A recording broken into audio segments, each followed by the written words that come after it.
Order, order. We start with questions. Secretary of State for Wales, Rebecca Smith. Question number 1, Mr. Speaker. Secretary of State. Mr. Speaker, I'm sure the whole House will wish to join me in sending our deepest sympathy to the family, friends and neighbours of Joanne Penny, who was callously murdered in Talbot Green on Sunday, a shocking and horrific crime. We have protected the smallest businesses and more than doubled the employment allowance to £10,500, meaning that over half of small and micro businesses will pay less or no national insurance contributions at all. And in Wales, small and medium-sized enterprises account for 99.3% of total enterprises. Rebecca Smith.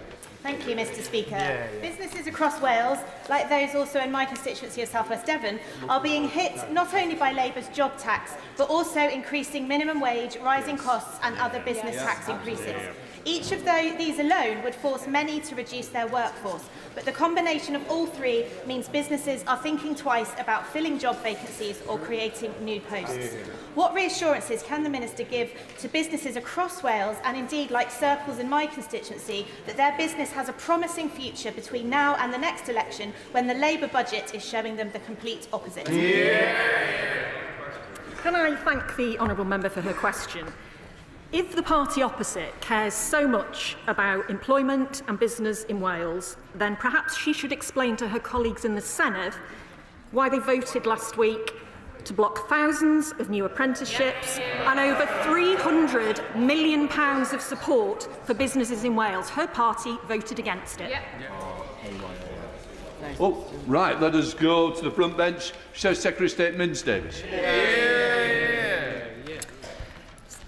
Mr. Speaker, my question is to the Secretary of State.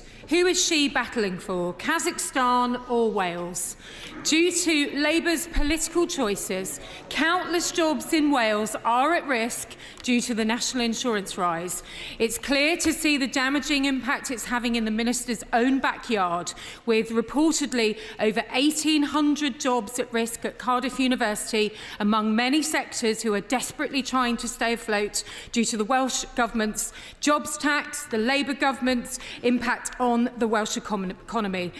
With Cardiff University ploughing on with their Kazakhstan campus, can the Right Honourable Lady be happy with the offshoring of these roles in this sector and many others because of the fallout of the autumn budget continuing? Thursday. I'm not sure where the honourable member has got this idea about outsourcing jobs from. It was her party that told our universities across the country to go out and recruit international students, which they did. And now, because of that, and because of what's happened under her last government's watch, those international students are not coming anymore. But she should again look to her colleagues in the Senedd. Education budget, her party voted against. She needs to talk to her colleagues in the Senedd. Right, we come to David Chabot, Liberal Democrat spokesperson. Mr. Speaker, the national insurance increase is set to hit high streets in Wales hard, with many traders saying that they will be laying off staff as a result. Last week, the government announced £100 million worth of funding to be spent on reinvigorating Welsh high streets, but no towns in the Swansea, Neath or Amman valleys were included on that list. Can the Secretary of State clarify the criteria that was used to select the successful towns, and whether or not areas like Ystalyfera can expect to benefit from future funding? Because that's one high street that's certainly worth investing in. Can I thank the honourable gentleman for his question? The criteria for the announcement last week is publicly available, and I suggest he has a look at it. We now come to Liv Savile-Roberts. And I'm sure the House will join me in remembering the Llandau air disaster in which 80 people lost their lives 75 years ago. Elaine's hair salon in Llanrug, Pitian Partian Nursery in Llanwnder, care homes and GP surgeries across Dwyfo Meirionnydd. They tell me that national insurance hikes coming in just a few weeks will stop them hiring new staff. Her government says they're cutting welfare to get people into jobs. What jobs? Plaid Cymru's manifesto for the general election had £5 billion of unfunded commitments. If her party was in power, we'd be facing the same legacy that we had from the party opposite, a £22 billion black hole, which has meant we have had to take difficult decisions. But in her constituency, they will want to have more investment in our NHS, more investment in our public services, more investment to support businesses. Her party voted against it all in the Welsh budget. Ms Savile Roberts. And if her government agreed with her counterparts in Cardiff, we would have the money from the Crown Estate as well. But back in 2015, the Secretary of State and I walked through the same voting lobby against what she then described as despicable Tory welfare cuts. And she dared to break the Labour whip to do so back then. Given this evidence of her strong convictions on the issue, how can she justify remaining in a cabinet intent on implementing Tory-style welfare cuts? We have inherited a Tory welfare system that is the worst of all worlds. It's got the wrong incentives, it discourages people from working, the people who really need a safety net are still not getting the dignity and support that they need, and the taxpayer is funding an ever-spiralling bill. It's unsustainable, it's indefensible and it's unfair. Our principles for reform are clear: supporting those who need support, restoring trust and fairness in the system, fixing that broken assessment process and disincentives, and supporting people to start, stay and succeed in work. She should support that as well. Stephen Gaffins. Two, please, Mr. Speaker. Secretary of State. Thank you, Mr. Speaker. I recently met with the Deputy First Minister to discuss a wide range of issues, including the Crown Estate. The UK and Welsh governments are focused on taking maximum advantage of the opportunities that floating offshore wind in the Celtic Sea presents for Wales, which could create over 5,000 jobs and £1.4 billion of investment to the UK economy in the coming years. Stephen Gaffin. Diolch, Mr. Speaker. Mr. Speaker, in the 2011 SNP manifesto, the SNP committed to have 100% equivalent of Scotland's electricity being generated from renewables. The SNP met that target and then some, thanks to the devolution of the Crown Estate and working with industry that is now delivering jobs and clean green energy to Scotland, but also throughout the UK. Why shouldn't Wales have the same opportunity? I'm afraid I'm not going to take any lectures on the Crown Estate from his party, whose mismanagement of the Scottish seabed has seen Scottish assets sold off on the cheap.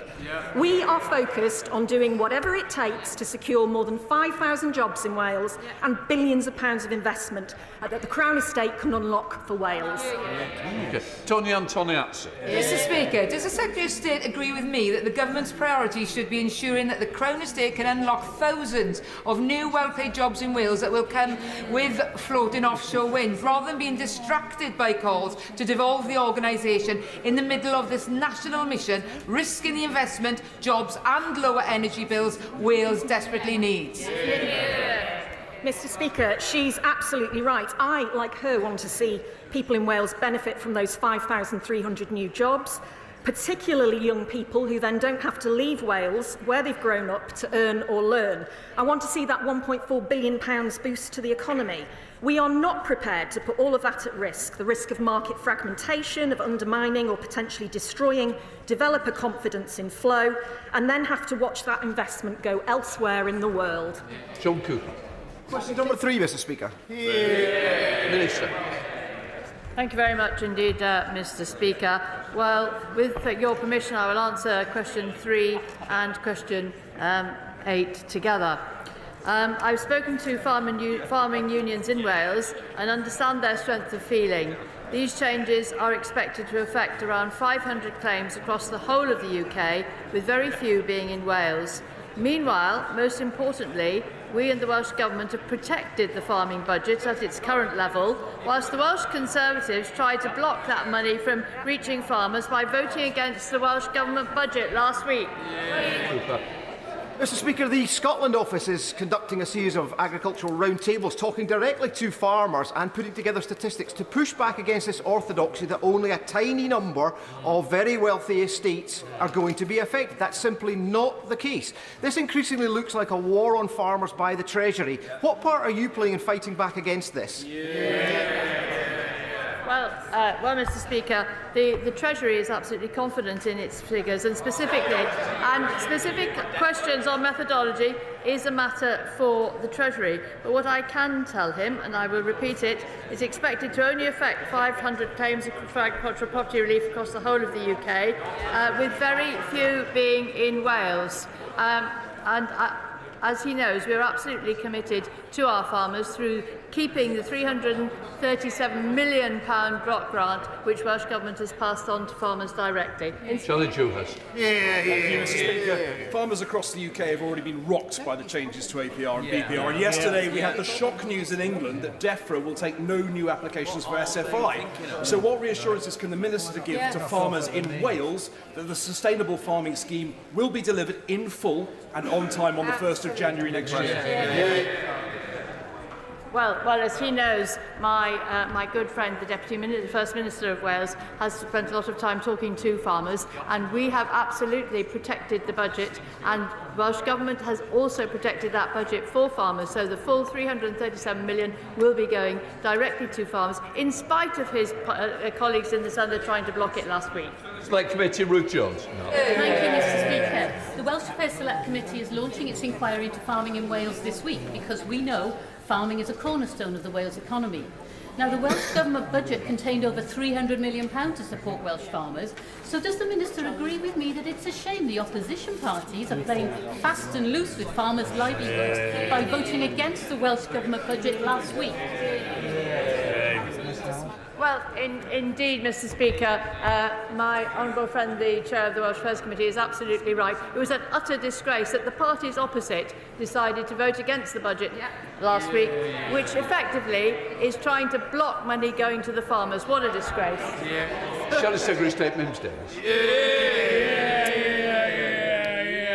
This government have said that they are concerned, like we all are, about our future security. So why is food security expendable in Wales and beyond? That's the message from farmer Stella Owen from NFU Cymru, who termed their actions as destructive and threatens the future of family farms across Wales. Mr. Speaker, how many of those family farms is the Minister prepared to see go under before she and the Secretary of State will step up and act in the interests of this key sector to help worried and frankly livid men and women who are worried and fearing for their livelihoods?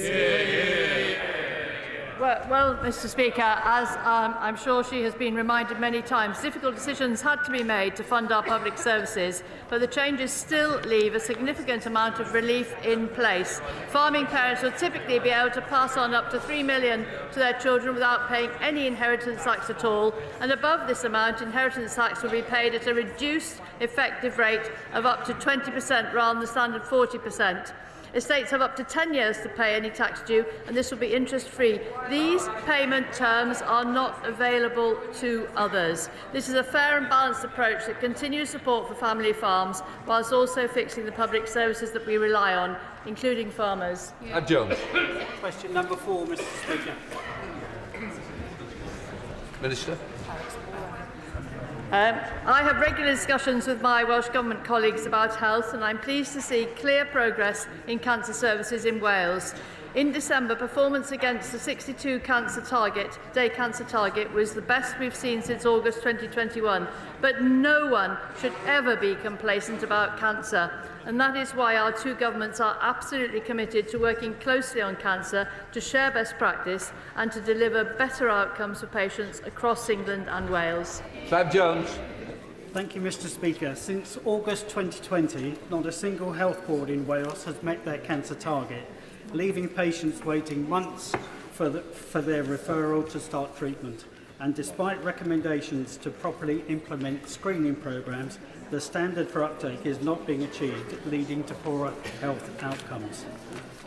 As the Department of Health embark on developing a cancer strategy for England, how will the Secretary of State for Wales ensure these issues are not repeated in England? Well, what I can tell him is that there is now positive progress on waiting lists. Both governments are working together in a spirit of genuine collaboration to cut NHS waiting lists and build an NHS fit for the future. the Welsh Government have committed more than £600 million in extra funding for health and social care in their budget for 25-26, and they're also setting up a National Cancer Leadership Board to improve cancer care. Thanks to these investments, the Welsh NHS services are improving, including on cancer, and waiting lists are falling. Curtis. Thank you, Mr. Speaker. Will my honourable friend outline how she is working in partnership with the Welsh Government to improve cancer and health outcomes? And could she try and help me understand why on earth, in the budget vote last week, the Conservatives and Plaid Cymru voted against £600 million more in our Welsh NHS? I really cannot explain why the Conservative colleagues in the Senate voted against this budget, because not only is the Welsh Government delivering on £600 million, but they are also delivering a specific package on cancer care. And the initial phase, which is going to focus on breast, skin, gynecological, lower gastrointestinal and urological cancer, will improve productivity and efficiency in how health boards deliver care. And this includes sending people straight to test without an outpatient appointment. Alongside this, Welsh Government are implementing a wider range of service improvements, from reducing smoking and tackling obesity to HPV vaccination and diagnostic and genomic strategies. Number 5, Mr. Speaker. Secretary of State. Thank you, Mr. Speaker. Wales has a world-class tourism offer. I fully support the work that Welsh Government is doing to support the tourism sector in Wales through Visit Wales and other initiatives. Last month, the UK Government announced a £15 million investment for Venue Cymru in Llandudno and the Newport Transporter Bridge. These are two key projects that will help boost the tourism and culture sector in Wales. Thank her for her answer. The tourism and hospitality sector in the UK is one of the most heavily taxed in Europe. Will she press the Chancellor to reduce the tax burden in this area to help drive local economies that rely on tourism in Wales and in constituencies like mine on the Isle of Wight? I would gently remind the gentleman opposite that his party in government put the highest tax burden in 70 years on the people and businesses of this country, leaving a £22 billion black hole that we have had to try and sort out. Henry Tufnell. Thank you, Mr. Speaker. More than 40 countries and holiday destinations around the world have introduced a form of visitor levy, including Greece, Amsterdam, Barcelona and California. So can the Secretary of State outline the work she is doing with Welsh Government to support our vital tourism industry? The honourable member has one of the most beautiful constituencies in Wales, and I know tourism is very critical for his local economy. Indeed, probably tourism remains the only way to see a Conservative MP in Wales after the general election. The visitor levy is set to raise up to £33 million for tourism sector across Wales. Last week, Conservatives in the Senedd voted to block £15.6 million in support for Welsh tourism. So, Secretary of State Liz Davis. Sadly, there will be no more Easter family fun at Oakwood. They've made it clear that their final demise after COVID was Labour's looming tourism tax, job tax and sky-high business rates from the Senedd, meaning it's all over. Mr. Speaker, how many more tourist and hospitality businesses need to tell the UK Government that their closed signs will be going up and staying up due to decisions made by the Treasury? Will this Secretary of State stand up for businesses and jobs in Wales who know they are being taken for the worst ride possible, frankly even more vomit-inducing than megaphobia, by this government of broken promises? Last week, her colleagues in the Senedd voted against extra money for tourism. They did. Now, maybe she should have a conversation with Darren Miller in the Senedd, her colleague, but I don't think they're having that sort of conversation at the moment because they're still arguing about who's leading the Tories in Wales. Douglas McAllister. Question number 6, please, Mr. Speaker. Secretary of State. Thank you, Mr. Speaker. I regularly meet with the First Minister to discuss a wide range of matters, including NHS waiting lists. The latest data shows positive progress in reducing long waiting times and the size of the waiting list, thanks to investment by both the UK and Welsh governments. Douglas McAllister. Thank you, Mr. Speaker. I'm appalled to hear that Plaid Cymru voted against £600 million extra investment to bring down NHS waiting lists in Wales. But I'm afraid to say this is a familiar story for us Scottish members. Does the Secretary of State agree with me that nationalist parties will always prioritise niche constitutional distractions over delivering priorities for working families, what they need and what they deserve? Mr. Speaker, I couldn't agree more with my honourable friends, and Plaid Cymru members are going to have to explain to their constituents why they voted against £600 million extra for the NHS last week, blocking crucial funding, reaching our hospitals, NHS staff and patients in Wales. Jim Shannon. Mr. Speaker, Minister, one of the issues for the waiting lists in Wales, as it is in all of the United Kingdom, are those who have been waiting for diabetes diagnosis, number one, and then the treatment. There used to be in Westminster a strategy that encompassed just not England, Scotland, Wales and Northern Ireland. Would the Minister support a similar strategy for the 4 regions together to address the issue of diabetes and what it's doing to this country? I thank the honourable gentleman for his question. Can I just say nations and regions rather than just regions? But I'm very happy to have a discussion with him outside the chamber about that. Graham Ledbetter. Question number 7, please, Mr. Speaker. Minister. Our United Kingdom is going from strength to strength and is underpinned by a transformed relationship between the UK and devolved governments. In Wales, this means a partnership between our 2 governments which is delivering on the issues that matter most to people, on reforming the NHS and public services and attracting investment and new jobs through free ports, investment zones and our industrial strategy. Graham Ledbetter. Thank you. Thank Minister for that answer. Today the Senate will vote on a motion to redesignate HS2 as an England-only project. Previous calculations suggest that Wales missed out on around £4 billion from the project, but Welsh ministers now claim that amount is £431 million. Quite the difference. With the Welsh Government abandoning its ambitions and the UK Government refusing to budge on full consequential funding, is the Labour Party now waving the white flag on Wales missing billions?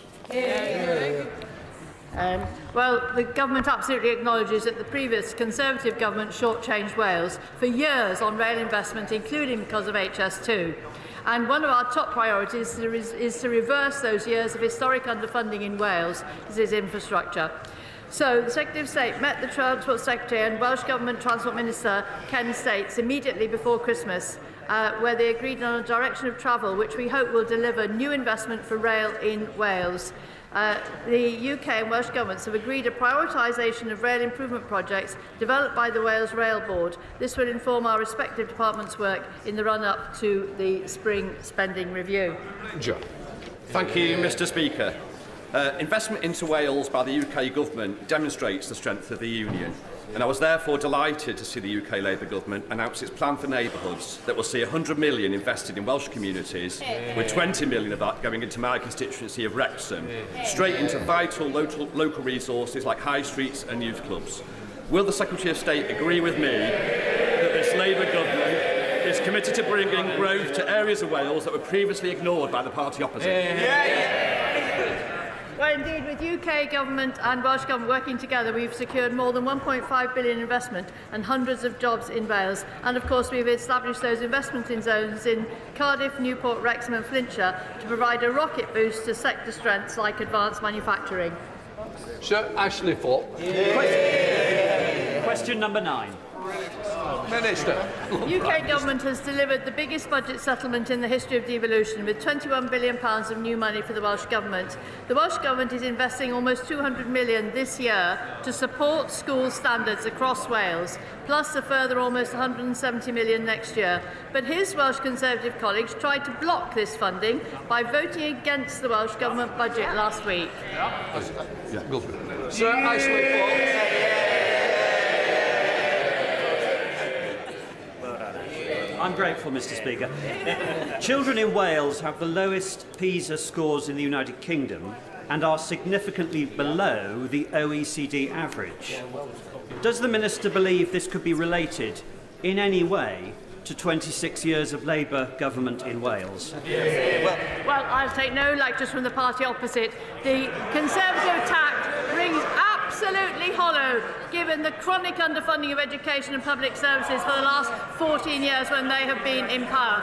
Now, the UK and Welsh governments are working together to ensure every young person has the opportunity to succeed, including by investing over 260 million extra in education and more than 260 million for local government to set school budgets in Wales. In spite of the shenanigans of Plaid and the Conservatives voting against the Welsh Government's budget, Labour are getting on and delivering certainty and support for teachers across Wales through increases to education and local authority budgets. Jill German, final question. Thank you, Mr. Speaker. Does my right honourable friend welcome, as I do, the additional £20 million announced by Welsh Government last week to improve education standards, on top of the £262 million extra in total for education in Wales? And is she as perplexed as I am as to why the Conservatives and Plaid Cymru voted against extra money for education in the Welsh budget? Well, like her, I'm absolutely astounded the way that the Plaid Cymru and Conservative Senate members voted against the budget. But the important thing is that this year the Welsh Government will be investing an additional £1.1 million for literacy, numeracy and science support in schools. And we've also, the Welsh Government's also announced investment of a £10 million package on literacy and numeracy for the coming year, increasing local capacity to support schools, national support programmes and interventions to support struggling learners. Right, that completes Welsh questions. We now come to questions to the Prime Minister. Mike Martin. Question number 1, Mr. Speaker. Prime Minister. Thank you, Mr. Speaker. I welcome the progress in talks between Ukraine and the United States. We must now redouble our efforts to get a lasting, secure peace. And, Mr. Speaker, on Saturday, I'll convene international leaders to discuss how we can make further progress. Can I also pay tribute to the bravery and dedication of all those responding to the ship collision off the East Yorkshire coast?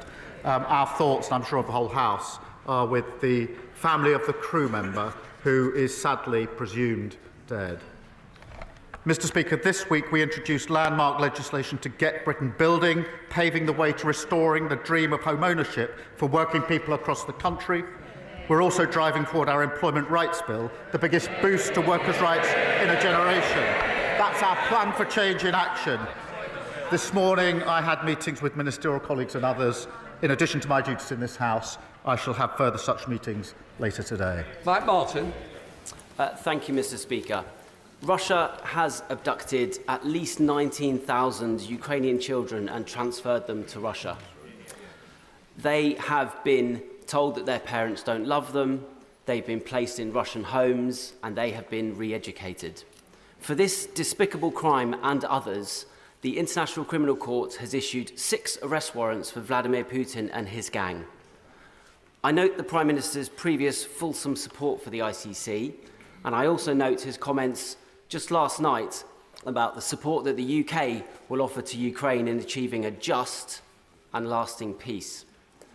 Will the Prime Minister confirm to the House that British peacekeeping troops will only be deployed to Ukraine if the peacekeeping deal includes both the return of Ukraine's children and Putin's prosecution?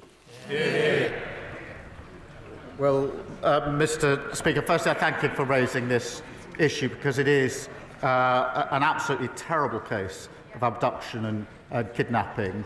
And when we say a lasting, just settlement or peace in Ukraine, it must, of course, involve dealing with this issue, and we are, as he would expect, raising it continually with our allies. John Davis.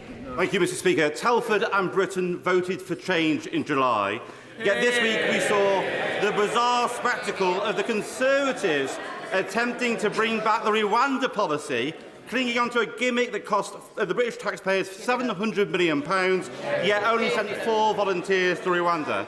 As Labour works to secure our borders through our plan for change, does the Prime Minister agree with me? It's quite clear the party opposite have done absolutely nothing. Well, he's quite right. They ran an open borders experiment that saw numbers go up to almost 1 million. And the leader of the opposition was the cheerleader, thanking herself for the lobbying that she did. The Rwanda scheme, yes, Mr. Speaker, £700 million of taxpayers' money to remove 4 volunteers. What a contrast. We've got the flights off. 19,000 people removed who shouldn't be here. As with the NHS, with prisons, the economy, everything else, we're clearing up the mess that they lost. Leader of the opposition, Kemi Badenoch. Later today, the Prime Minister is meeting the family of Sir David Amess. Sir David gave this House and our country 40 years of service. I hope the Prime Minister will agree that getting the response to his murder right is vital, not just to his family, but to our democracy. Mr. Speaker, every week I speak to businesses who are letting go of staff or closing. Has the Prime Minister been given an estimate of how many people will lose their jobs because of his budget? Prime Minister. Mr. Speaker, just on the question of Sir David, he was a deeply loved and respected colleague, and behind me is the plaque, as is the plaque to Joe Cox in front of me. And I know this was deeply felt by the House, but particularly, as I acknowledged at the time, by the party opposite, who lost a colleague and a friend in the most awful of circumstances. Mr. Speaker, I am meeting the Amess family later on today, and will make sure that they get answers to the questions that they ask. Mr. Speaker, in relation to businesses, I'm really pleased to say we've got thousands of new jobs into the economy. We've got more investment in the last 20 years, an absolute record. Wages are up higher than prices. 3 interest rate cuts, the best boost for the cost of living for a very long time. Mr. Speaker, the Prime Minister needs to get out more. Inflation is up, and estimates of job losses are between 130,000 and 300,000. Okay. His tax rises are hurting every sector of the economy. Things are getting worse for nurseries. Nurseries are writing to stressed parents right now, telling them that fees will go up because of his jobs tax. Can he explain how more expensive childcare is good for the economy or for working families struggling to make ends meet? Well, Mr. Speaker, we're putting in childcare. Look at the breakfast clubs, 2 in her constituency. But she's rather forgetting the £22 billion black hole that they left, that we had to deal with. That's why we had to take the necessary but right measures we did in the budget.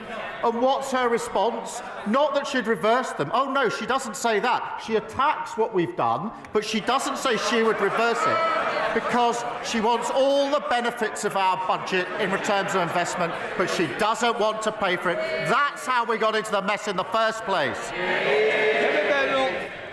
Mr. Speaker, the Prime Minister is out of touch because he should know that nurseries are charging over £2,000 for full-time care. That's £24,000 a year after tax, and he's talking about 60p breakfast clubs. He has no idea what people out there are experiencing, and it is not just the families. Even councils must pay his jobs tax. To cope with it, the average council tax bill is increasing by over £100 in April, after he promised to freeze it. Hard-working families' money is going to the Chancellor instead of social care and fixing potholes. Why should these families pay more for less? Well, she really shouldn't denigrate what she calls, I think, 60p breakfast clubs. She should be welcoming them. And she asked about council tax, Mr. Speaker. The Tories put up council tax every year for 12 years. Their manifesto, Tory LGA manifesto, government should remove the caps on council tax. And then Hampshire Council, Tory, wanted a 15% increase. We said no. Slough Council, again, Mr. Speaker, Tory, wanted 3%. We said no. Windsor and Maidenhead, Tory, now Lib Dem, wanted 25%. We said no. We're the ones that are doing the right things to get this country on the right track. Mr. Speaker, the point is he promised to freeze, and they are going up. And if he wants to talk about councils, let's look at Liverpool or maybe Birmingham, where the rubbish is piling up so high, people vote Labour and all they get is trash, just like what he's saying at the dispatch box.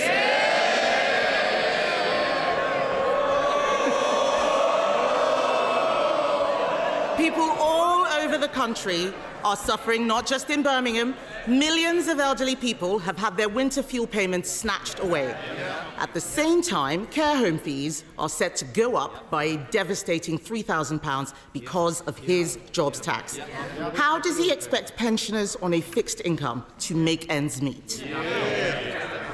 Mr. Speaker, this is why it's so important that wages are up higher than prices. That's why it's so important that the interest rates are coming down. This is the biggest boost for the cost of living for a very, very long time. What we're doing is picking up and fixing the mess that they left. Kemi Badenoch. Mr. Speaker, the Prime Minister is not looking at what is happening out there. Every day I speak to businesses who are telling us that they think that they are going bust. And as if businesses and families didn't have enough to worry about, supermarkets say food prices will increase by over 4% because of the jobs tax. And that's before we get to the immoral family farms tax on the very farmers who work so hard to produce our food. What does the Prime Minister have against farmers anyway? Does he not see that his budget is killing farming in this country and he is making life so much harder for everyone else? Mr. Speaker, the budget provided £5 billion for farming over the next 2 years. That is a record amount.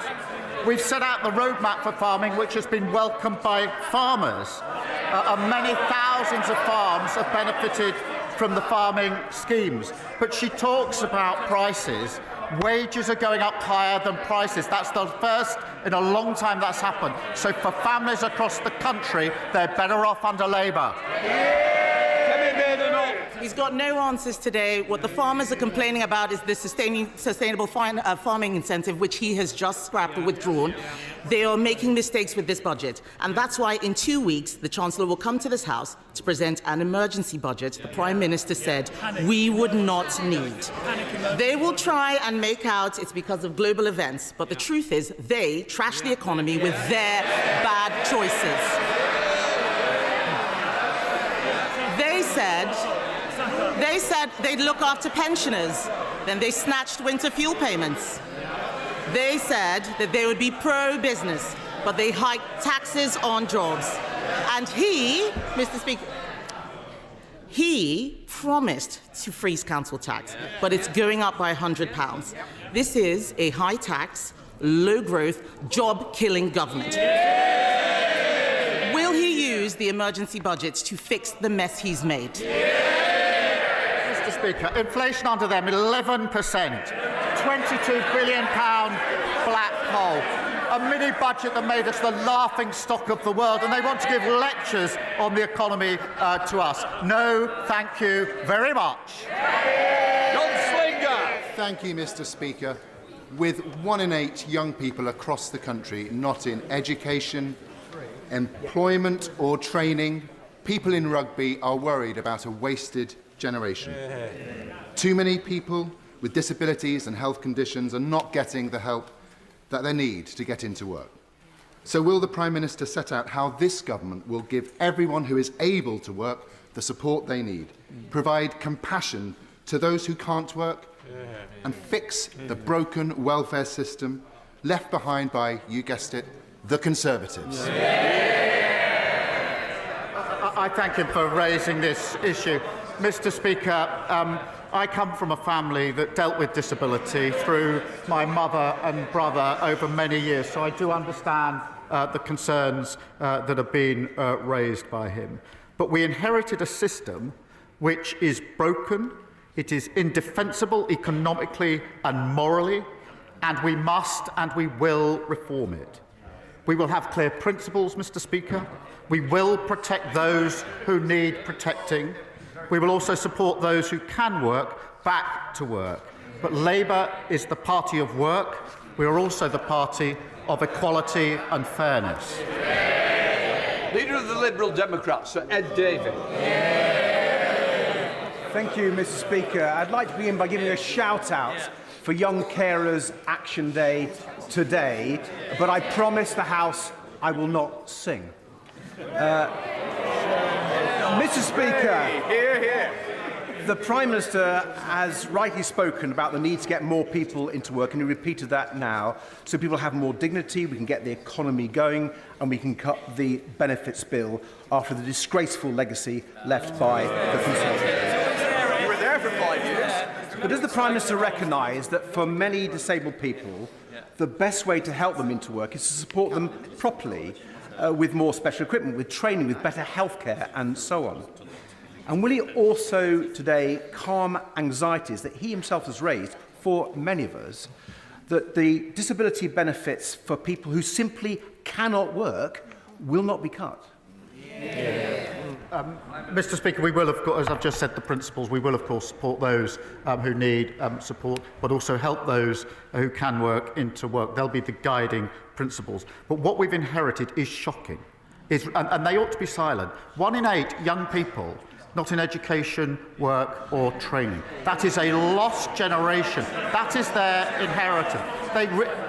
They've got plenty to say now. They did nothing for 14 years and left this in terrible inheritance. And Davey. Mr. Speaker, turning to international issues, can I congratulate the Prime Minister on helping to secure the restoration of US military and intelligence support for Ukraine? But can I press him on progress to persuade President Trump against damaging metal tariffs already hitting British industry? The Prime Minister knows that we on these benches believe he must be more robust with President Trump, like the Europeans and like the Canadians. So will the Prime Minister fly out to Canada as soon as possible to show their new Prime Minister and the Canadian people that Britain stands with its Commonwealth allies against Trump's threats and against Trump's tariffs?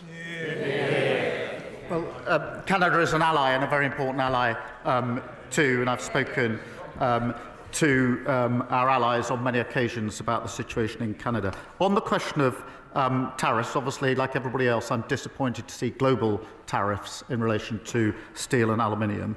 But we will take a pragmatic approach. We are, as he knows, negotiating an economic deal which covers and will include tariffs if we succeed, but we will keep all options on the table.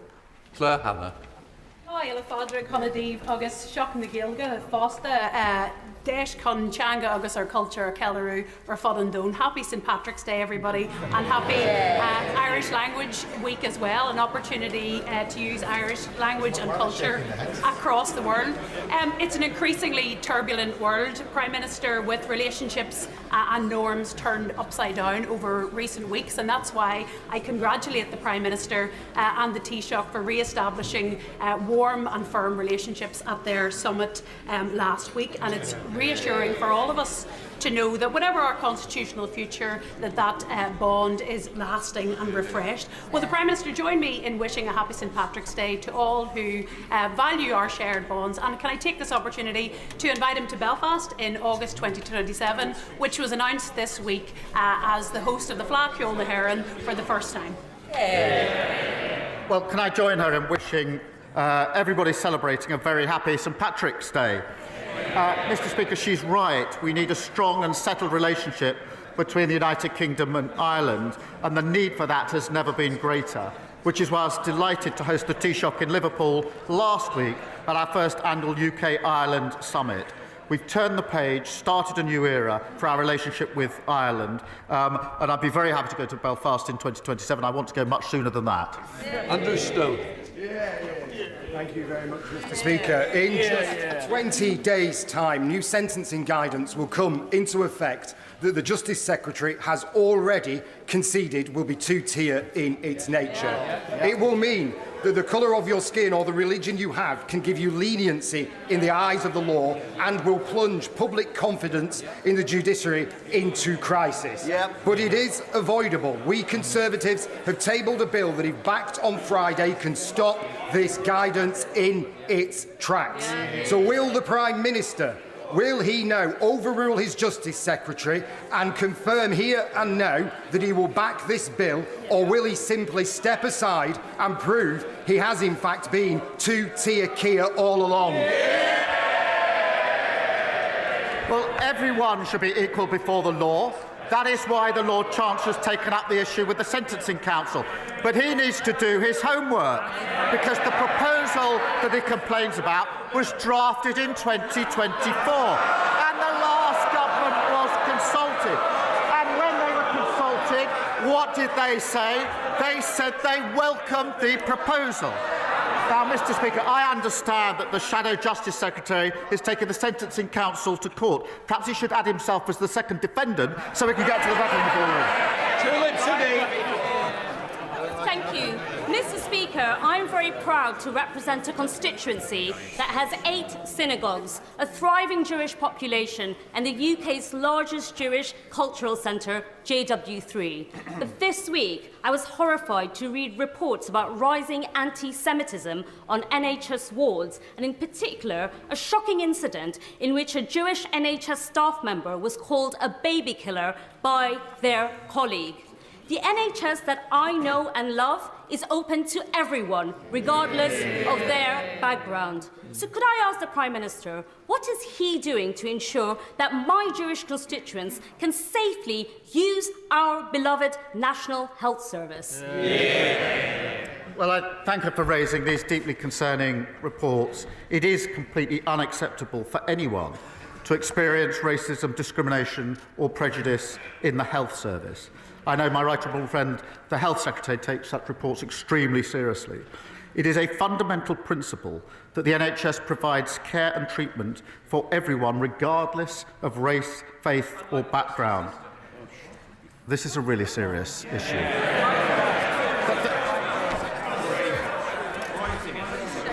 You've let yourself down, you know it. I expect all trusts and healthcare providers to take necessary action against any staff who've expressed views that do not reflect the views and values of the NHS. Dave Dugan, a closed question. Question 9, Mr. Speaker.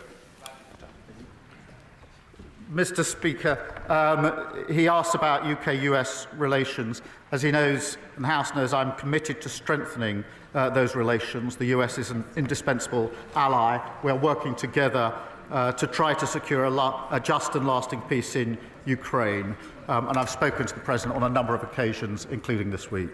Dave Dugan. I agree with the Prime Minister in those sentiments. The ceasefire negotiations this week are a cause for great optimism, and I welcome the efforts that the Prime Minister's National Security Advisor, Jonathan Powell, had done in leading that priority.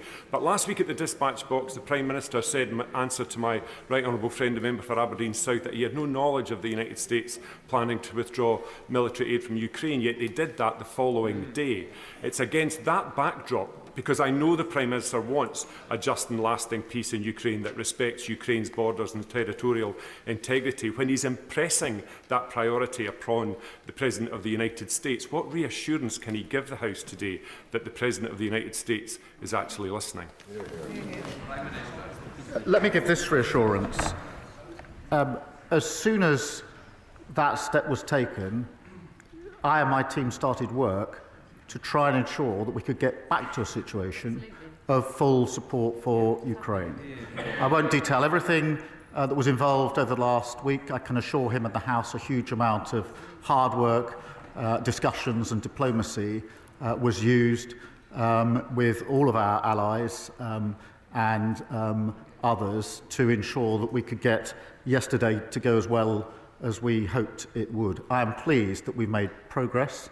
I think that's very important for Ukraine, and I'm extremely pleased that support has been put in, backed by the US, for Ukraine. So that's what I did once I understood what had happened. I'm pleased with where we've got to, but as ever, we must go further. Richard Bergen. Thank you, Mr. Speaker. Disabled people in my constituency are frightened. And they're frightened because they're again hearing politicians use the language of tough choices.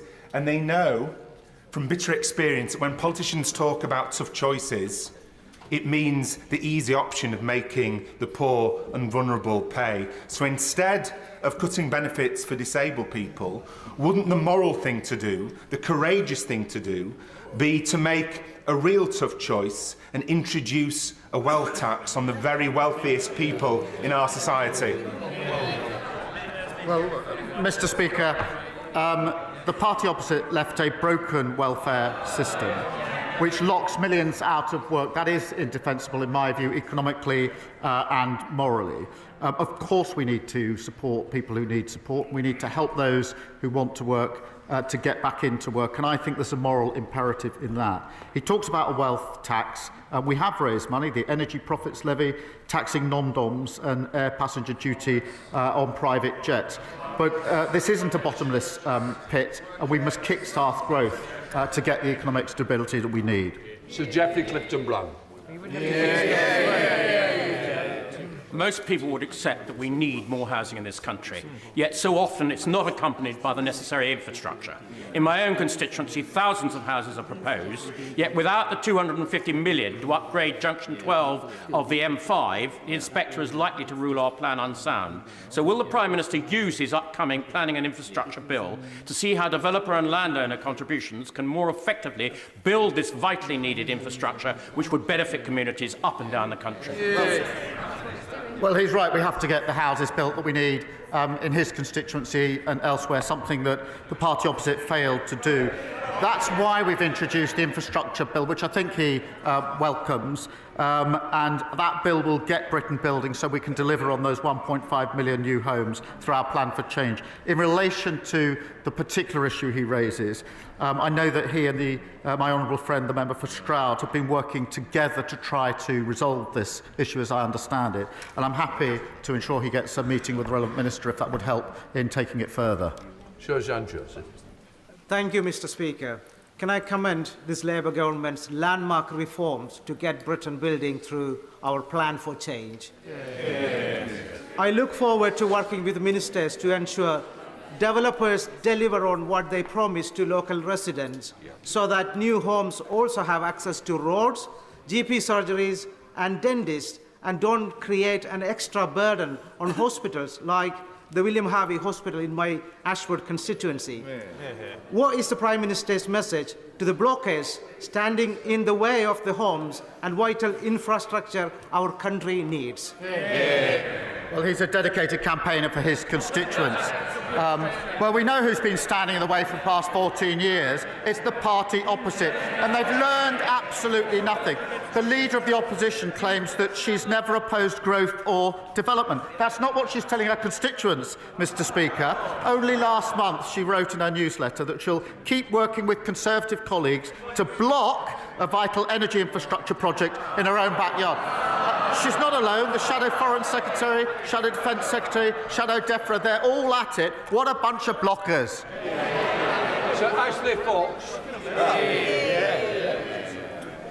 Mr. Speaker, the Employment Rights Bill will grant union equality representatives the right to paid time off work. But it does. Will the Prime Minister grant special constables the right to take unpaid leave to perform their duties? I'm grateful to him for raising the question of special constables who play a very important role in our communities and keeping us safe. The numbers of special constables dropped under the last government. We support the existing employer-supported policing scheme and will support our special constables, but they dropped under the last government. Andy MacDonald. Thank you, Mr. Speaker. Long time. I recently visited Middlesbrough's James Cook University Hospital and learned of the brilliant work in the neurosciences department for the survivors of stroke, brain and spinal injuries and many others. But it only has 18 rehabilitation beds to serve a population of some 1.4 million people, whereas the guidelines say it needs 80 beds, meaning that patients in the Tees Valley do not get the rehabilitation they need. So will the government remedy the position by ensuring that resources are allocated to meet the ambition to develop a world-class new rehabilitation centre to serve the Tees Valley and beyond? Well, I thank him for his question. It is important to hear about the important work that James Cook Hospital is doing in his constituency. We are investing £350,000 in research on interventions which support people with functional neurological disorders to rehabilitate them within the community. And of course our Plan for Change invested £25 billion to cut waiting lists, speed up treatment and shift more care into the community. In relation to the hospital, I'll make sure he gets a meeting with the Minister to see what further can be done. Sir John Whittington. Will the Prime Minister look at the case of my constituents, Mr and Mrs Adrian Fenton, who returned home from visiting France in their motorhome to discover an illegal immigrant concealed in the bike rack? They reported it immediately to the police, only to receive a fine from the Border Force of £1,500. Will he agree that my constituents ought to be thanked rather than punished? And does he accept that this action will send a message to deter anybody from acting responsibly in the future? Can I thank him for raising this important case on behalf of his constituents? I've seen some of the details and I am concerned about it, and I do think it's important, as he says, that the Home Office look into it, and therefore we will do so, and I'll make sure that he is updated in relation to that in due course. Richard Dowd. Thank you, Mr Speaker. Veterans in Sefton, one of the many remarkable charities in my constituency, indicate that statistics can only partly measure the price paid by servicemen and women. Incidents of broken marriages, suicides, alcoholism, deep depression and homelessness among veterans remain largely unquantified. Given that, will my right honourable friend restate Labour's commitment to providing our veterans the holistic support they need and deserve? Well, we owe an extraordinary debt to our veterans, Mr Speaker. We are committed to renewing the nation's contract with those who've served, and that includes the guarantees of homes for heroes for those who have served, dedicated mental and physical healthcare pathways in the NHS, and dedicated to sport to help those leaving service using their skills to find new and fulfilling careers. Sarah Dyke. Yesterday, with no notice, DEFRA closed SFI applications, leaving thousands of farmers who want to deliver public goods waiting for a year without support. So can the Prime Minister assure British farmers that they won't be left stranded and able to support environmental and food resilience goals due to lack of government support? Well, Mr Speaker, as she knows, the SFI schemes have operated to provide quite considerable support so far. There have been a number of schemes. They've closed in the past, and then a new scheme has been put in place. They were closed in 2022 and 2023 by the party opposite without the 6 weeks' notice. But we do support farmers. We will be putting forward more details at the spending review. But the difference, Mr Speaker, in this government is we're funding the farmers. They failed to spend the budget. Sultana. Thank you, Mr Speaker. In October 2023, in an interview with LBC, the Prime Minister said, and I quote, "I think Israel does have that right," when asked if cutting off power and water to Gaza was appropriate. For 11 days now, Israel has blocked the entry of vital goods and aid into Gaza, subjecting over 2 million people to collective punishment and starvation. Israel's decision to also cut off electricity to a plant supplying drinking water to 500,000 people is yet another blatant violation of international law and further evidence of genocide against the Palestinian people. In light of these facts, does the Prime Minister still maintain that Israel is not committing genocide? Look, I'm really appalled by Israel blocking aid when it is needed at greater volume and speed than it's ever been needed. Blocking goods and supplies and power entering Gaza risks breaching international humanitarian law, and it shouldn't be happening. And we are doing everything we can to alleviate that situation. Sir Julian Lewis. Thank you, Mr Speaker. In his extremely important upcoming discussions with other nations about Ukraine, will the Prime Minister focus on the fact that it was standard Russian procedure to take over other countries by having bogus elections and installing puppet governments? And will he therefore impress on other colleagues to be very wary of calls to hold elections in Ukraine during a wartime situation, which could result in the subversion and takeover by Russia of the entire country? Thank you for raising a really important point, and the track record is there for all to see. On top of that, of course, we in this country did not hold elections when we were at war. That is a perfectly reasonable and normal course of behaviour. And yes, of course, that has to be part of our discussions as we go forward, including the meeting that I'm convening on Saturday. Lord Hatton. Thank you, Mr. Speaker. South Dorset is ready to play its part, making Britain a clean energy superpower. But after 14 years of Conservative failure, there are many untapped opportunities on our doorstep.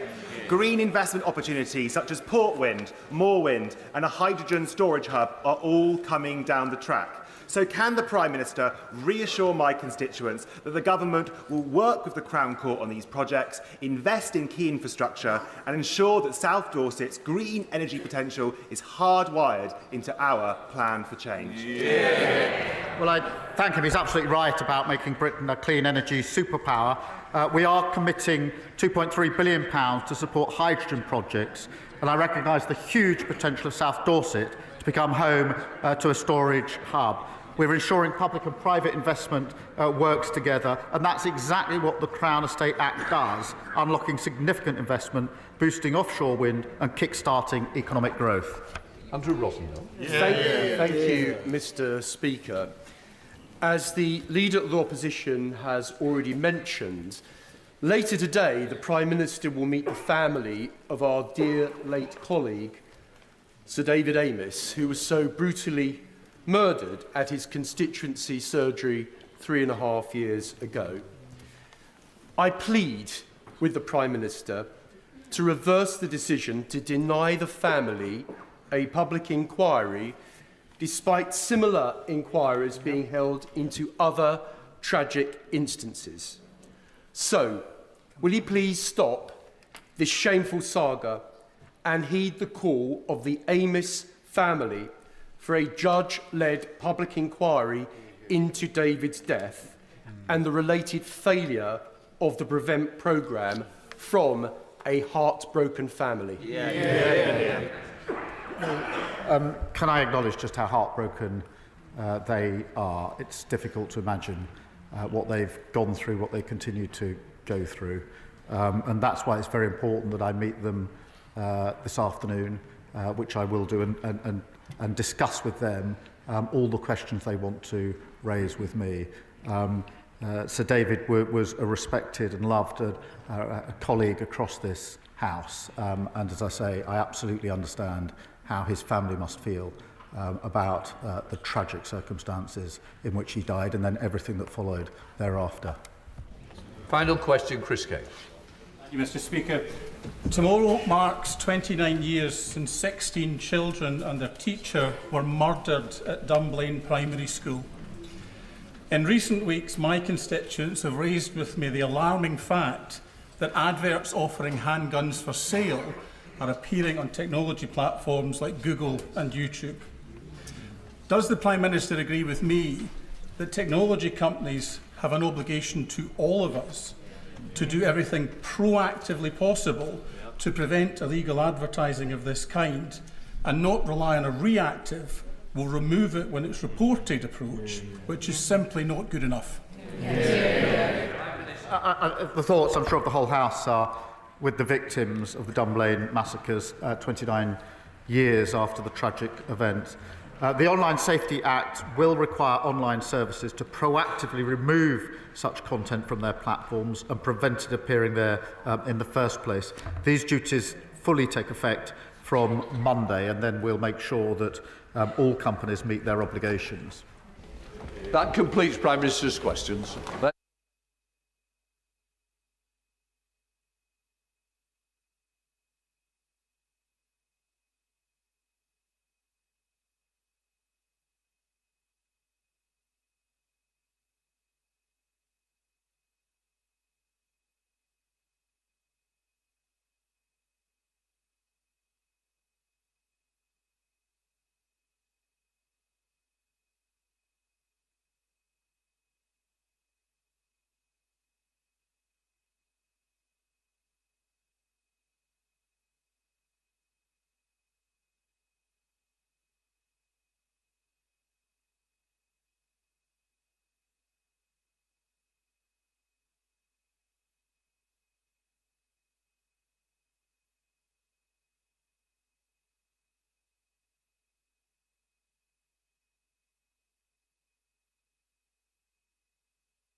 Come to the statement.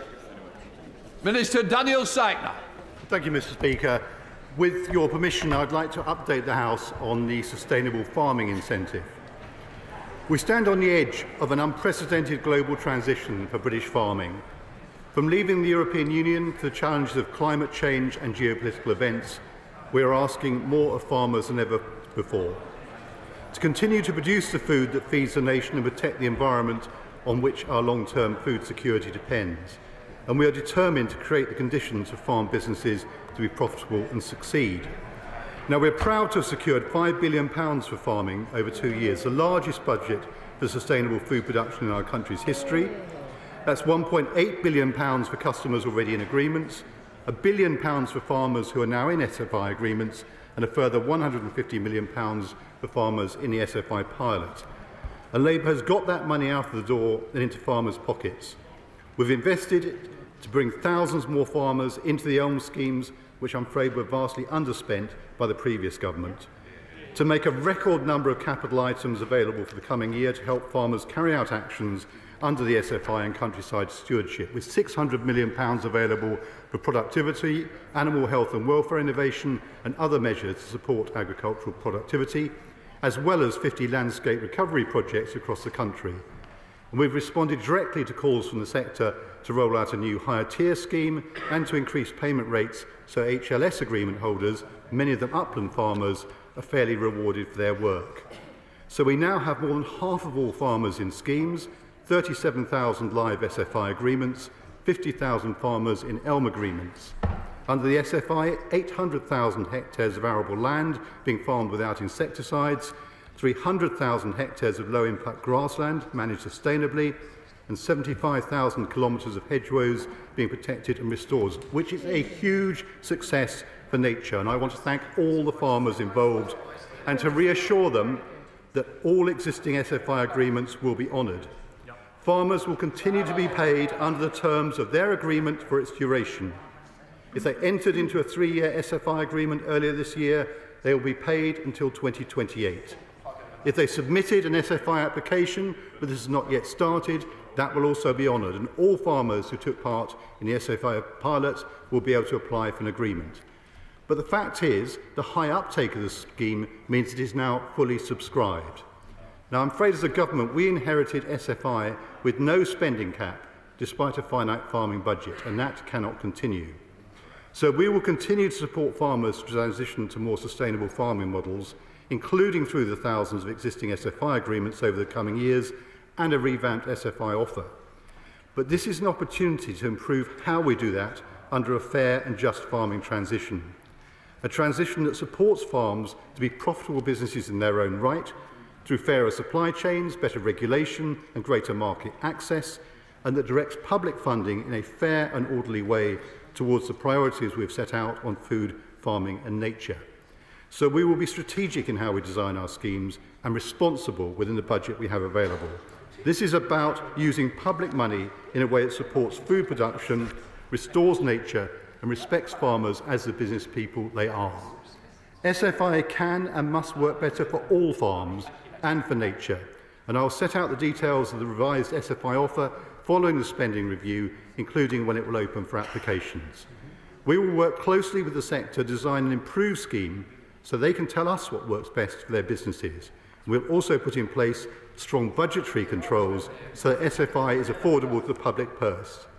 The revised offer will align with our land use framework to better target SFI actions fairly and effectively, focusing on helping less productive land contribute to our priorities for food, farming and nature. But the underlying problem facing the sector is farmers do not make enough money, and the government is changing that. We announced the members obviously may laugh, but actually businesses do need to make money. They might need to know that. So we announced a new set of policies at NFU conference last month aimed at improving farm profitability, securing our food security and protecting nature. And through our farming roadmap, we're creating the conditions for farmers to run profitable businesses that can withstand future challenges. This decision is about investing in long-term stability. It's about a future where farmers are supported to run profitable businesses, where public money is used in a better way to better restore nature and to secure long-term food security. Shadow Secretary of State Victoria Atkins. Well, may I thank the Minister for an advance copy of his statement, which I'm going to pull apart in a moment. May I thank you also, Mr Speaker, for granting the urgent question that forced the Minister to the dispatch box, because they sneaked this statement out last night, presumably hoping nobody would notice. But guess what? The countryside has. Because the question that we are all asking ourselves is, what has this government got against farmers and the countryside? They sneaked this announcement out that they were halting the Sustainable Farming Incentive Scheme immediately. This scheme replaced the EU's Common Agricultural Scheme when we left the EU. We set up this scheme with our Brexit freedoms to establish a farming policy that works for farmers, the environment and food production. Yet Labour pulled the plug without warning last night. This scheme is popular with farmers, and he doesn't have to take my word for it. To quote one, these schemes have the potential to be the most progressive and environmentally responsible schemes of their kind anywhere in the world. Those were the words of the former president of the CLA and father of the honourable member for Mid and South Pembrokeshire, who I'm sure will agree with his father's own analysis. Why then would this city-dwelling government stop such a successful scheme? In the word of the CLA president, Victoria Vivian, of all the betrayals so far, this is the most cruel. It actively harms nature, it actively harms the environment, and with war once again raging in Europe, to actively harm our food production is reckless beyond belief. Does the Minister think she's wrong?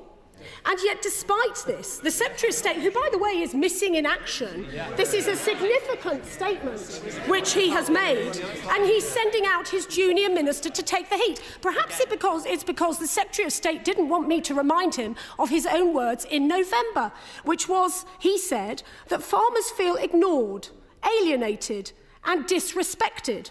Well, I do hope the Minister is going to be telling us how that's going now.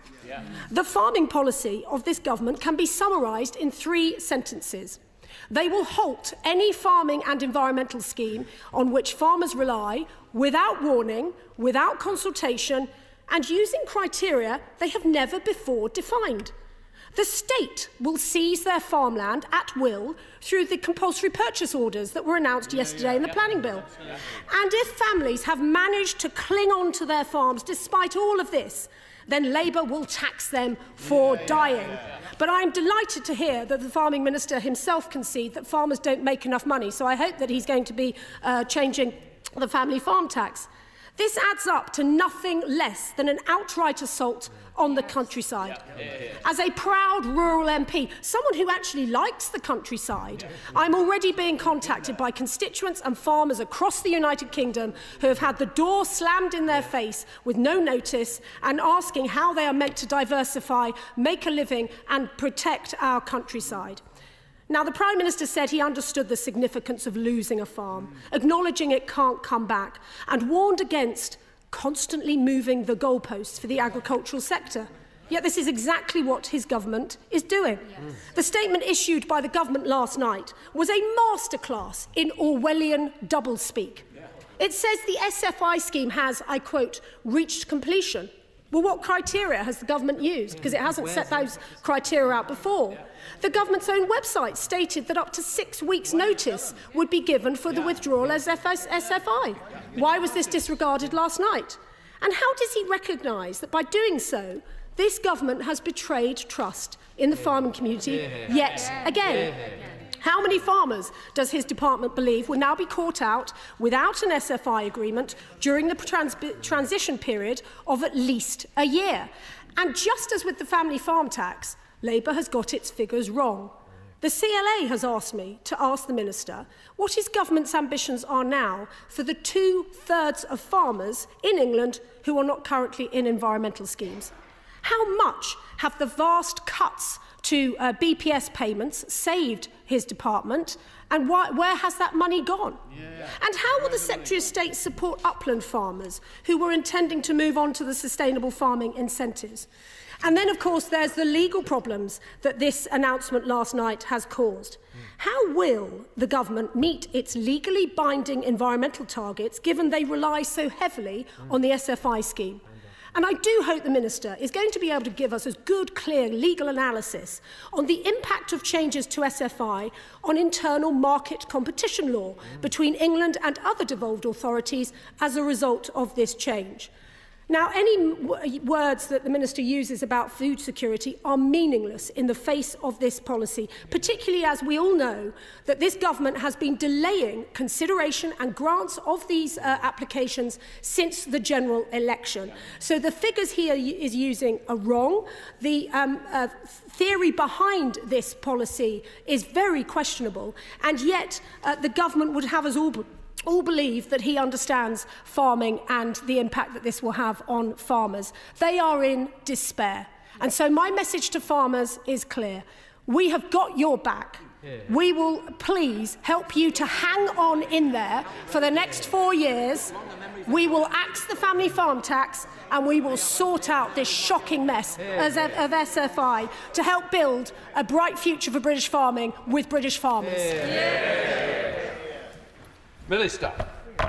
Well, really, I'd hoped that the Secretary of State would actually understand the way the schemes her own government created actually work. The problem we faced when we inherited, and there are others on her front bench who I think understand this better, will know that this time last year, these schemes were undersubscribed. They are now oversubscribed, and it's not a complicated thing to say that when the budget is spent, a responsible government responds to that. The budget is spent.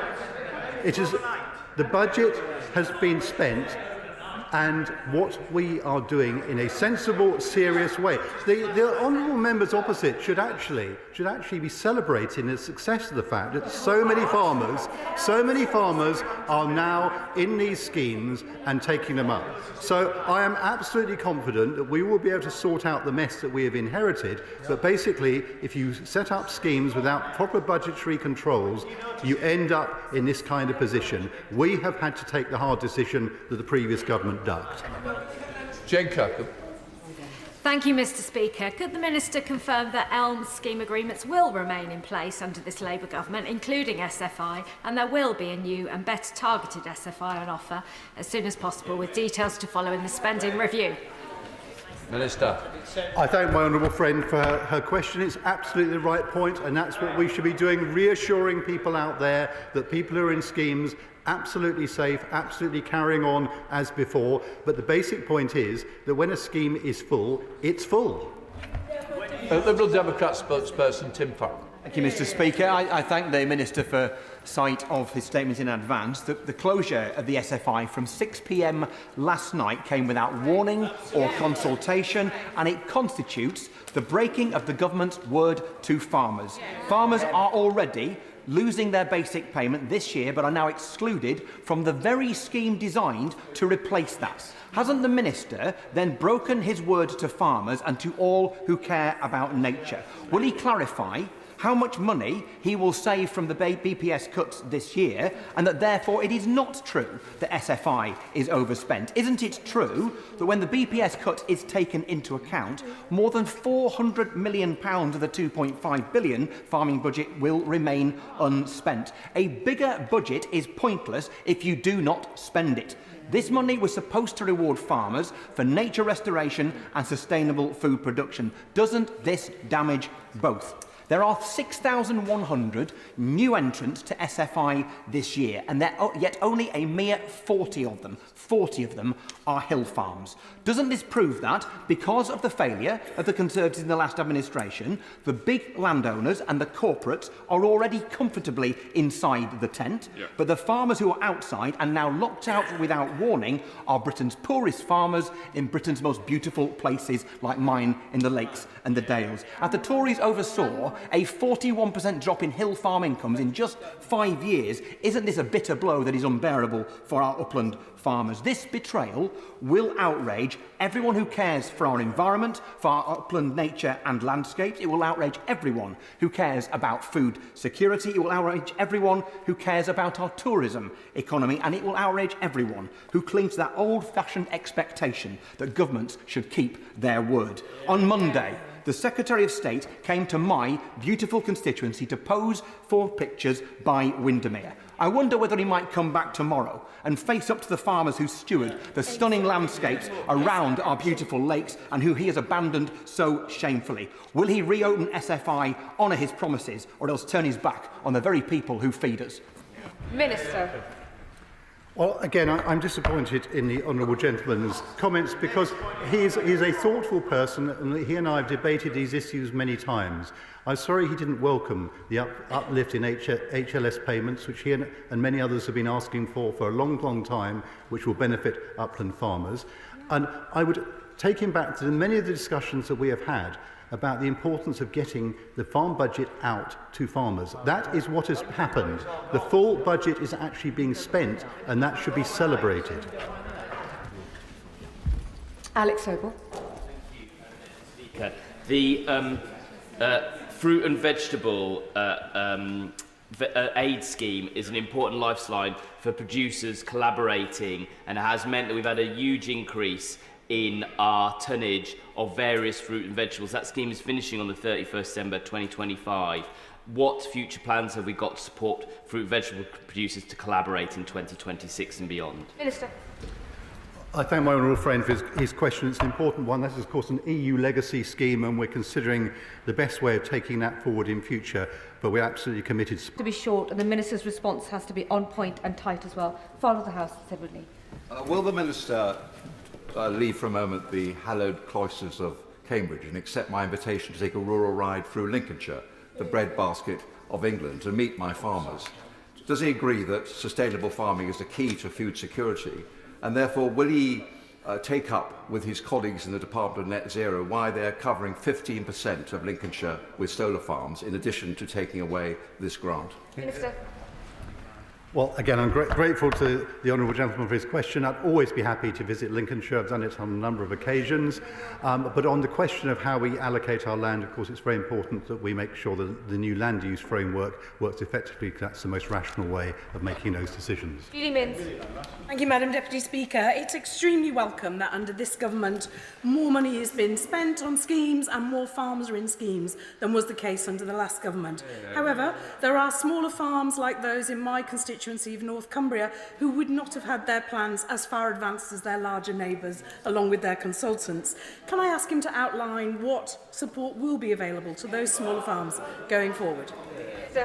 I'm very grateful to my honourable friend, because she absolutely touches on the critical point that the schemes we inherited had no way of prioritising properly. It was a first-come, first-served scheme. So the kind of farmers that she's describing were disadvantaged. Now, we've had to work with a scheme that we inherited. We were very clear when I took over that we were not going to immediately overturn the existing system. We wanted to give people confidence about the future, but when we come to redesign the scheme, we can design it better to address the issues that my honourable friend has raised. Alistair Carmichael.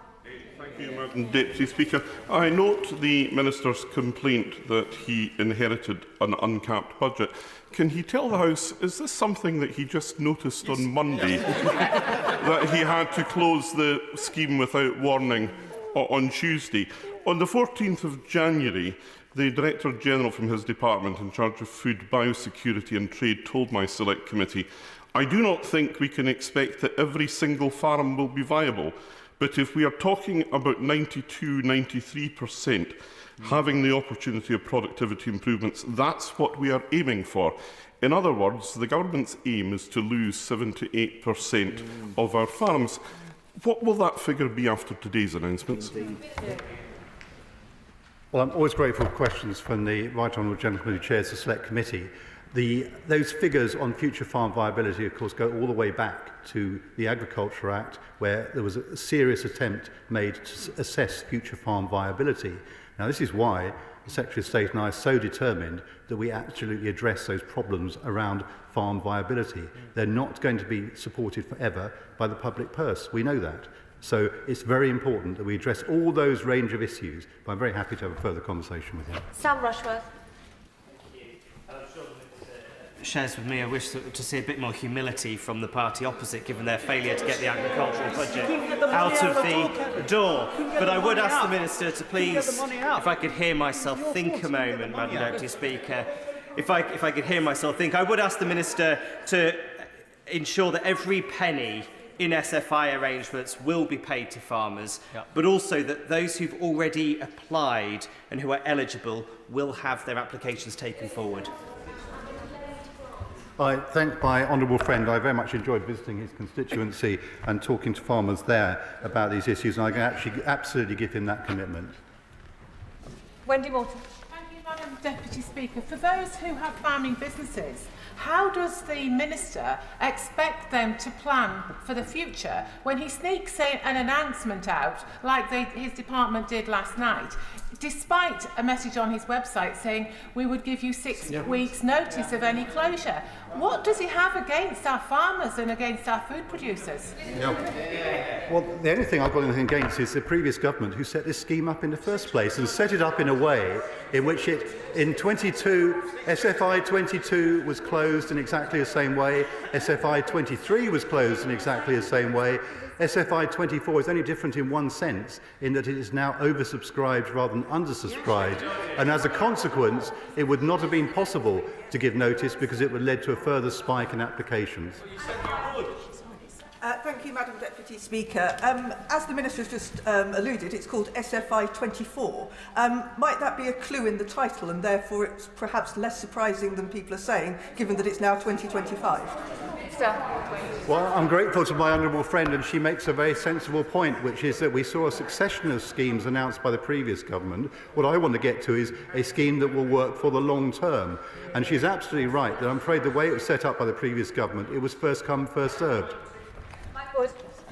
Thank you, Madam Deputy Speaker. And the overnight withdrawal of this funding is yet another blow against many of my farmers in King Swinford and South Staffordshire. The Minister still hasn't answered why he has broken his word that was clearly set out on the government website to give at least 6 weeks' notice, nor the chair of the Select Committee's question about if the reason for doing so was because the budget had become exhausted. When did that first come to his attention? Was it really yesterday afternoon?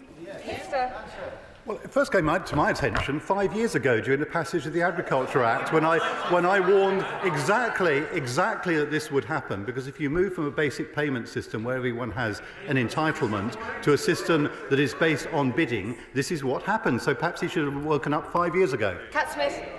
Thank you, Madam Deputy Speaker. I thank the Minister for coming to the House to make the statement. However, I did wake up this morning to many emails in my inbox from farmers across Lancaster and Wyre, and I would like to invite the Minister to join me, because I'm going to accept the invitation from my constituent Kath to visit her farm, because she was in the situation of her SFI application was ready to go. She's coming out the countryside stewardship agreement, so therefore she's been left in limbo, and I wondered if whether or not he would join me in meeting farmers across Lancaster and Wyre. Minister. Well, as I've said to many honourable members, I'm always happy to try and meet farmers whenever I can, and I'll add her to my list. But I absolutely understand the point she is making, but this was a fundamental problem with the schemes as designed that we have inherited. We need to do better in future, and that is what we will do as we redesign it. Andrew George. Thank you, Madam Deputy Speaker. What assurance can the Minister give farmers in my constituency, which were recently designated a SSSI in the Penwith area, as well as being supported, of course, by a recent designation of landscape recovery as well? Now they seem to be in a position where there's going to be no support for it at all. How are they going to adjust to this new regime, and what assurance can he give my farmers that the funding will be in place to support their actions in the SSSI? Minister. So there's some complexity in that question which I might need to address directly with the honourable gentleman, but landscape recovery is absolutely not affected by this, so it depends upon the exact nature of the application. Campbell-Savers. Thank you, Madam Deputy Speaker. Can the Minister confirm more about the timetable for SFI 25 to provide some reassurance to my farmers in Penrith and Solway that we are going to deliver? And can he also explain a little bit more about how we ensure that more of my hill farmers get into the SFI scheme, which the last government failed to deliver on? Minister. As I said, I'm grateful to my honourable friend for his question. It's an important one because we will be working with farmers and organisations to redesign the scheme so it addresses that very question. Now, that will be taking place over the summer this year. And we'll, obviously, once we've had those conversations, we'll be able to announce exact timings. But he's absolutely right to raise the point that there has been no fair allocation of resources. It has been just on a first-come, first-served basis. Charlie Dewhurst. Thank you, Madam Deputy Speaker. Now, the Minister's own statement here says this decision is about investing in long-term stability. First, we've had the body blow of the family farm tax. We've had the reduction in BPS. We have the pulling of capital grants. And now the cancellation of SFI. How is any farming business expected to invest in the long term? Minister.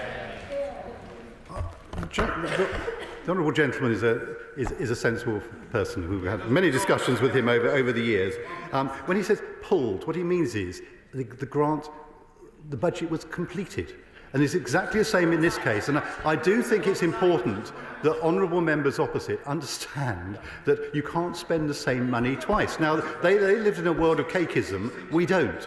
And the money is spent. Once it's spent, you then have to move to a new set of schemes when you have the money available. Andrew Pakes. Madam Deputy Speaker, and can I thank the Minister for bringing the statement to the House and sharing such honesty about challenges in the scheme.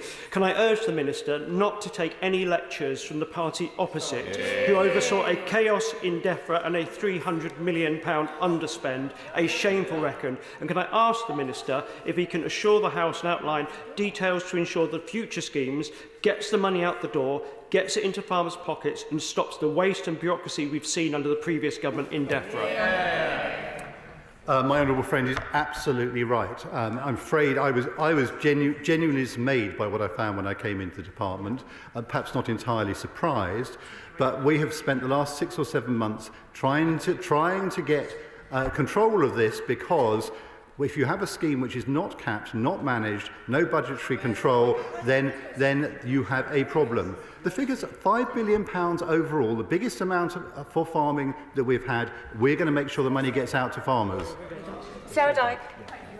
Speaker, coming at a time of record low confidence in farming, many farmers in Glastonbury and Somerton will feel that this sudden closure of the SFI scheme will bring them closer to closing their farm gates for the very last time, at a time when food security is at an all-time low. So what communications are going to affected farming businesses, and what support will DEFRA give to those that are dealing with vulnerable farmers at the sharp end? Well, I have to say I don't actually agree with some of the honourable lady's question, because the food security report that was published at the end of last year did not bear out her analysis. But the RPA has written to farmers today, setting out exactly the situation to give people reassurance. Whereas, Madam Deputy Speaker, is the Minister surprised that the party opposite is now crying crocodile tears when they failed to get £350 million of SFI out into farmers' hands, and they failed to stop speculative acquisition of farmland by tax dodgers? Minister. My honourable friend is absolutely right. I'm afraid, as on so many other issues, we're having to clear up the mess that we inherited, and it will take time, but we are setting out a clear path for the future, which I hope over time people will come to support. Paul. I don't know how to break this to the Minister, but I don't know if he realises, but when the thousands of farmers come to Westminster, they're not coming to thank him or the Secretary of State. Yesterday we had the sustainable farming incentive announcement. Today, an announcement that there is to be no extension to his honourable friend from Leeds, to the fruit and vegetable aid scheme, no extension to that. And that, of course, follows the family farm tax. The announcement which the Minister has made today speaks very ill of the financial management of his department. I make no apologies to repeat the questions asked by my right honourable and honourable friends. When did he know that he was hitting his budget ceiling? When had he set that as a criteria? What discussions had he had with the Treasury to increase the budget? And why was he deliberately, I presume, misleading farmers by pledging a 6-week notice period, and it wasn't even 6 seconds?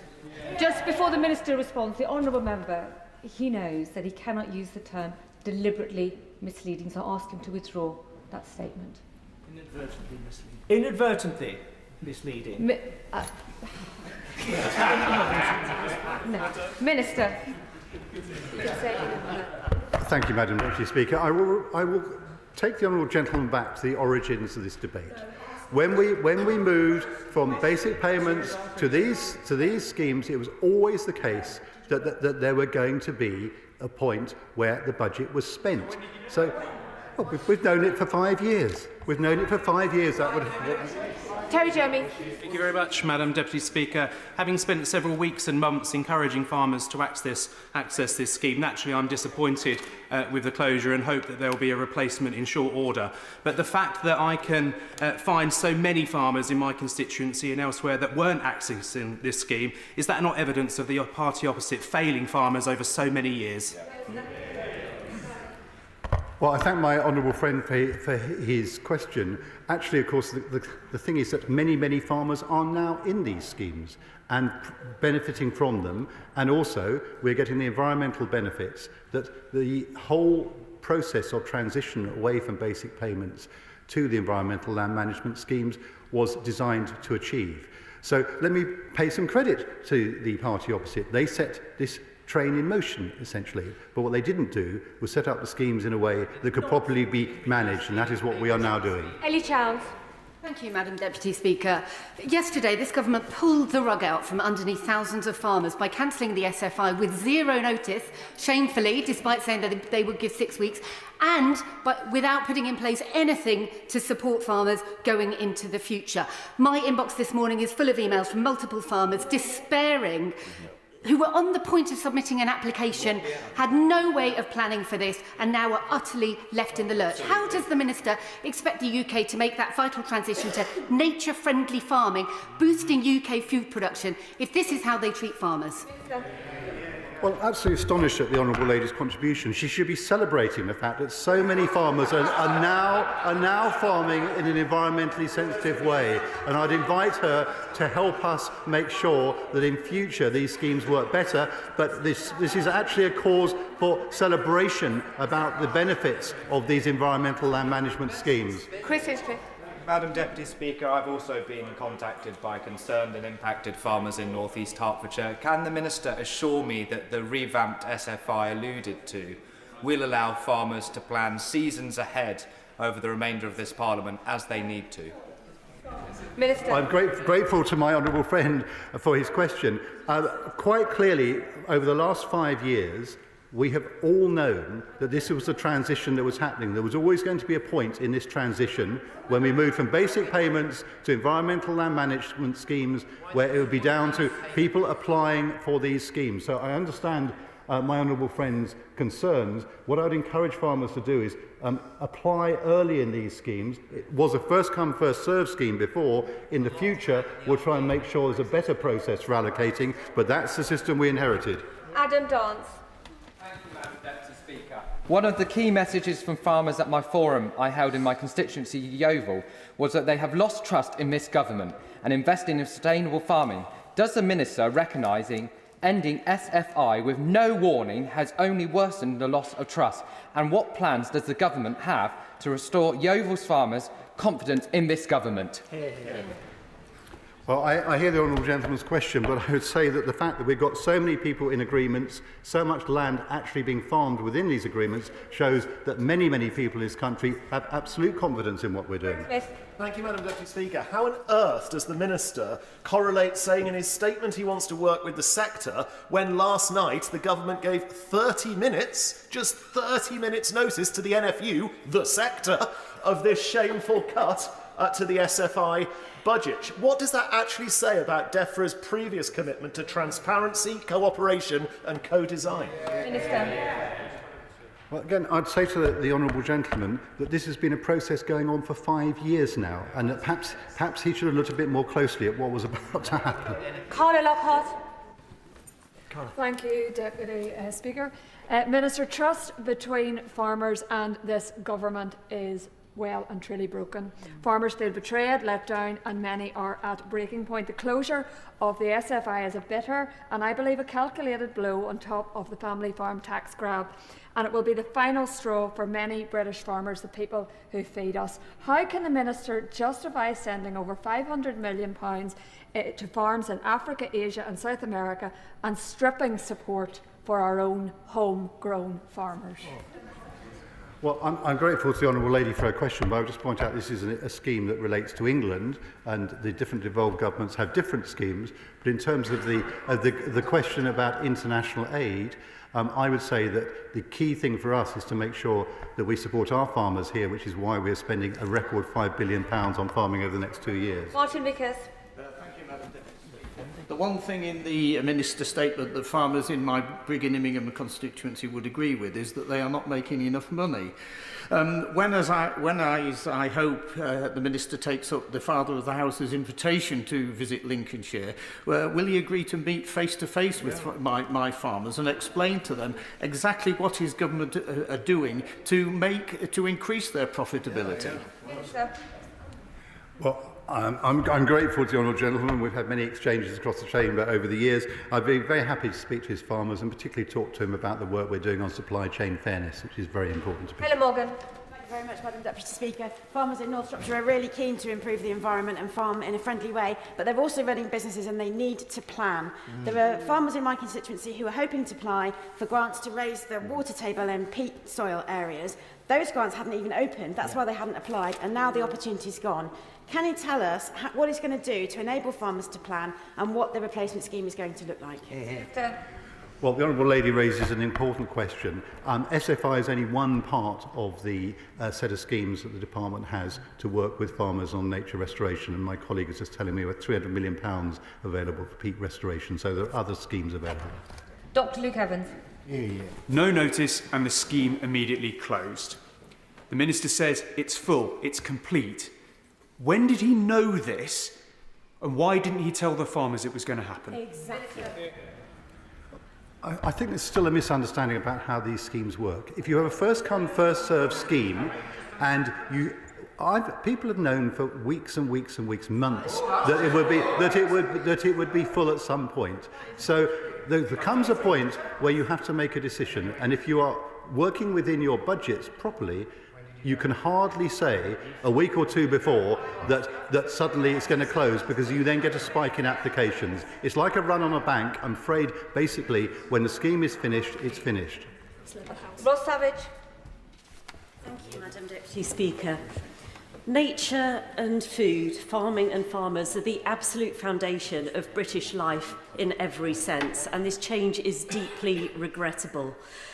Can the Minister assure this House that every support will be given to farmers to adapt to these changes and to give them the help with the time, the technology that they don't have? They are already on their knees. Please, can the Minister assure this House that the necessary support will be given to stop them from buckling under the load of these successive changes? Minister. Well, I hear the Honourable Lady's question, but I'll just repeat to her, with 50,000 farmers in ELM agreements, the majority of farmers are already working with us to make that change to environmentally friendly farming. It was never clear how many of the overall numbers of farmers would make the transitions into the new schemes. Obviously, it's not a matter of compulsion. We invite people to apply, and they were invited to apply last year. When the new scheme comes along, I invite people to apply then. Andrew Smith.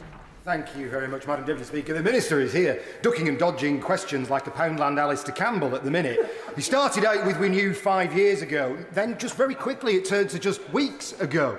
He said that this is cause for celebration. I don't think I'll be finding any of my farmers that will be celebrating this. And I would just like to say to the Minister, come and speak and say these things directly to farmers' faces and see the response you get rather than the comfort there. Do you really want to be a minister that much? You're willing to say such ridiculous things. You can find money for lots of other projects. So just simply come to Fylde and speak to the farmers. Minister. Well, I was going to say I was grateful for the question, but I'm not sure I was really. What I would actually like to do is to invite the honourable gentleman to come and talk to people who are engaged in nature-friendly farming, who benefit from these schemes and who are actually undertaking the transition that I would give the previous government credit for on starting out for. We wanted to move away from the common agricultural policy to a new system. That is what we are doing. The schemes weren't designed well enough in my view, and that is what we are now addressing. Vicky Slade.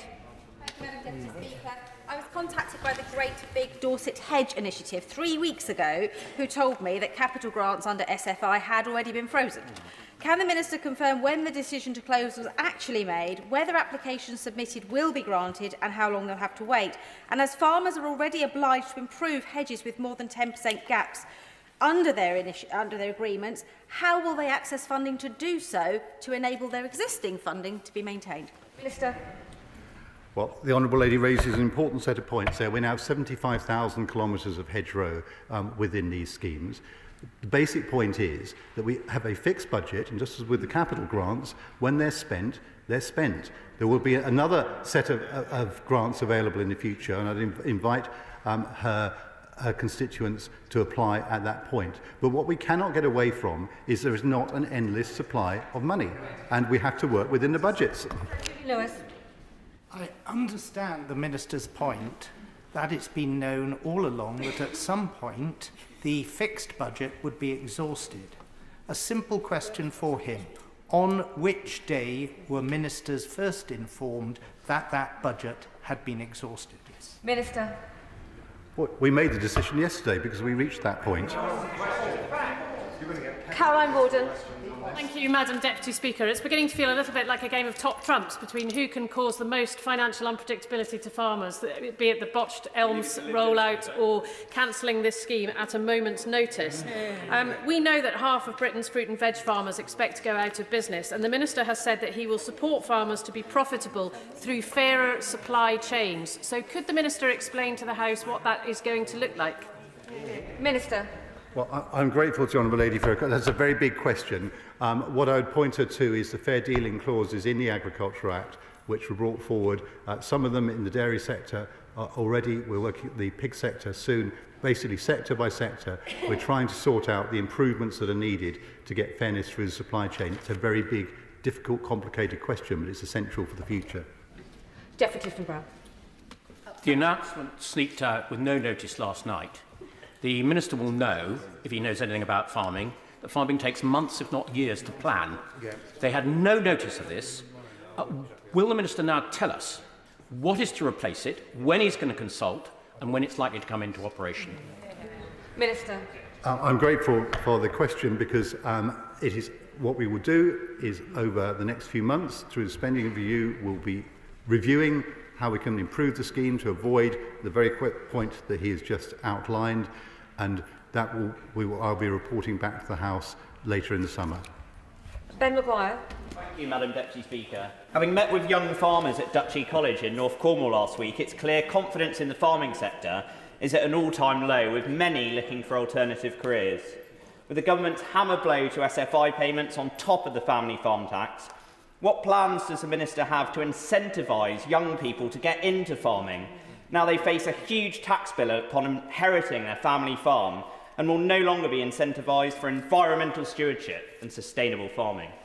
Well, I completely disagree with the premise of the question, as the Honourable Gentleman will probably realise, because he's right to say we need to get generational change into farming, and there are a number of ways in which that can happen.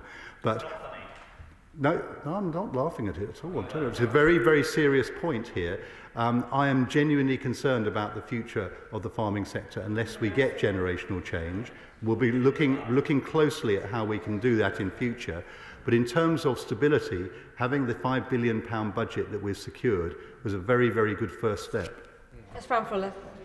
Thank you, Madam Deputy Speaker. My farmers in Chichester are exhausted with the ever-changing schemes and the time it takes to apply for those schemes. So imagine their surprise when they find out that the SFI scheme has closed, not with no notice, I think that's unfair, with 30 minutes notice given to the NFU as opposed to the 6 weeks that they were promised, and at a time when BPS schemes are significantly reducing. What communication and support is going to be given for those family farms that have missed out on this round of SFI funding? Minister. Again, I thank the Honourable Lady for her question. what I would say is that it should have been clear to people for a long, long time that this transition was coming, because that was the move away from a system based on entitlements for every farmer through the basic payment system to a system that relied on people applying to what was essentially a fixed budget. Now, I agree with her, and I agree with many of the other contributions, that the way the system was set up did not allow proper prioritisation or fairness in terms of allocation. That's what we would like to change in future, but that's the system we inherited.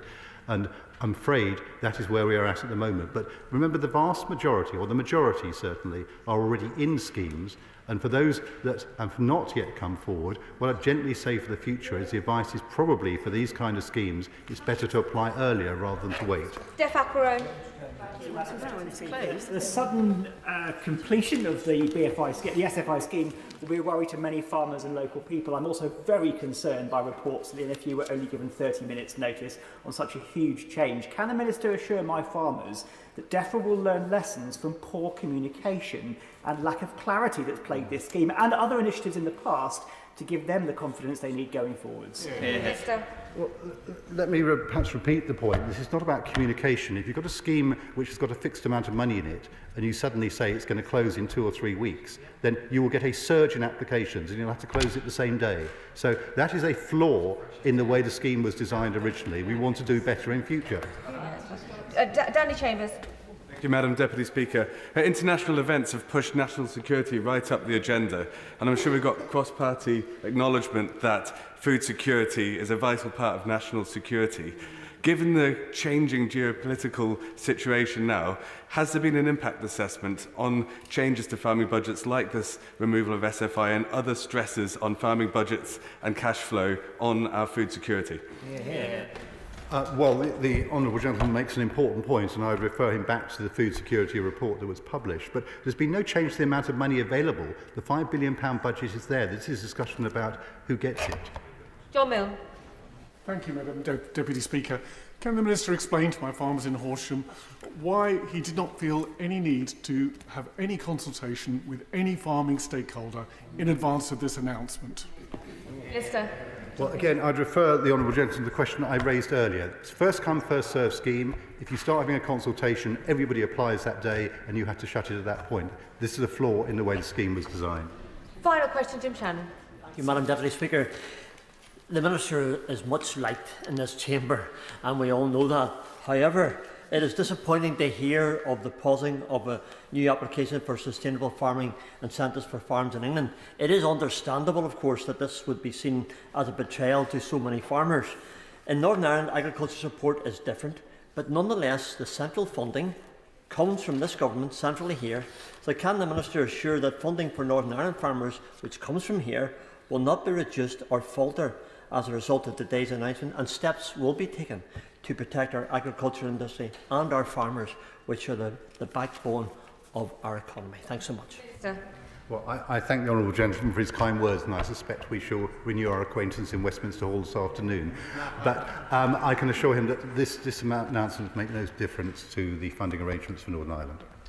That concludes the point of order. Victoria Atkins. Thank you, Madam Deputy Speaker. The Minister has been asked repeatedly why no notice was given to farmers of the closure of this scheme. He has given a range of answers, including, and I quote, people knew weeks ago, months ago, about this closure, and even stretching to 5 years ago. This is very important, not least because business decisions are having to be made on the cuff, on the fly today, but also, of course, there may be legal consequences to the answer the Minister has given. So how can we encourage the Minister to correct the record and state the fact that no notice was given to farmers? I'm grateful for the Right Honourable Member for giving notice of her point of order. The Chair is not responsible for the accuracy of Ministers' statements in the House, but she has put her point of order on the record. I don't believe that. No, then I don't believe that the Minister wishes to respond, and I will end that there. The next point of order is Marie Tidwell. Thank you, Madam Deputy Speaker. I'd like to correct the record and also make a declaration of interest. In my excitement in making my first intervention on the Employment Rights Bill yesterday, I did not point members to my register of interest, nor my proud membership of Community Union, GMB and Unison. So I would like to ensure that is on the record, as with my register of interest. Thank you. I thank the honourable member for advance notice of her point of order. I know that she had been diligent in seeking advice on how and when to declare interest, which has now been placed on the record. Point of order, Sir John Hayes. Thank you, Madam Deputy Speaker. The former Defence Minister, the Right Honourable Member for South West Wiltshire, on May the 21st, 2024, published records of blood and urine tests relating to nuclear test veterans. He said at that time there were 150. It's now become clear from correspondence from a court case brought by the British nuclear test veterans there are 370 documents mentioning blood and urine. This includes 265 previously unseen and unreleased. This raises the possibility, Madam Deputy Speaker, as you will appreciate, that the AWE misled ministers about the number of records, and then inadvertently and entirely innocently, the minister brought the wrong information to this House. I seek your guidance on how the government can both correct the record but also publish those extra records. The nuclear test veterans deserve nothing less. I am grateful to the honourable member for giving notice of his point of order. The Chair is not responsible for the accuracy of ministerial statements in the House, but he has indeed put his point on the record, and no doubt the Treasury benches are taking note and listening. Now, I'll give the front benches a few moments to swap over before we move on to the 10-minute rule motion.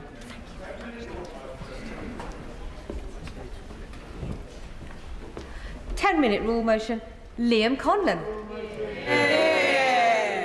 Thank you, Madam Deputy Speaker. Madam Deputy Speaker, I beg to move that leave be given to bring in a bill to require the Secretary of State to report to Parliament on the potential merits of disregarding payments received under the Mother and Baby Institutions Payment Scheme operated by the Government of Ireland for the purposes of taxation, means-tested social security payments and social care capital limits, and for connected purposes. Madam Deputy Speaker, Filomena Lee was 18 years old when she became pregnant in 1952 and was sent to Sean Ross Abbey Mother and Baby Home in Roscrea, County Tipperary in Ireland. Here Filomena gave birth to her son Anthony, and here they both lived until Anthony reached the age of 3 and Filomena was cruelly forced to give him up for adoption. Anthony was sold to a couple in the United States. Filomena would never see him again. Almost 60 years on, Filomena's story reached a global audience when it was made into the Oscar-nominated film Filomena, starring Dame Judi Dench and Steve Coogan. The film chronicles the time Filomena spent in Sean Ross Abbey and her painstaking search for her long-lost son decades later with the help of author Martin Sixsmith.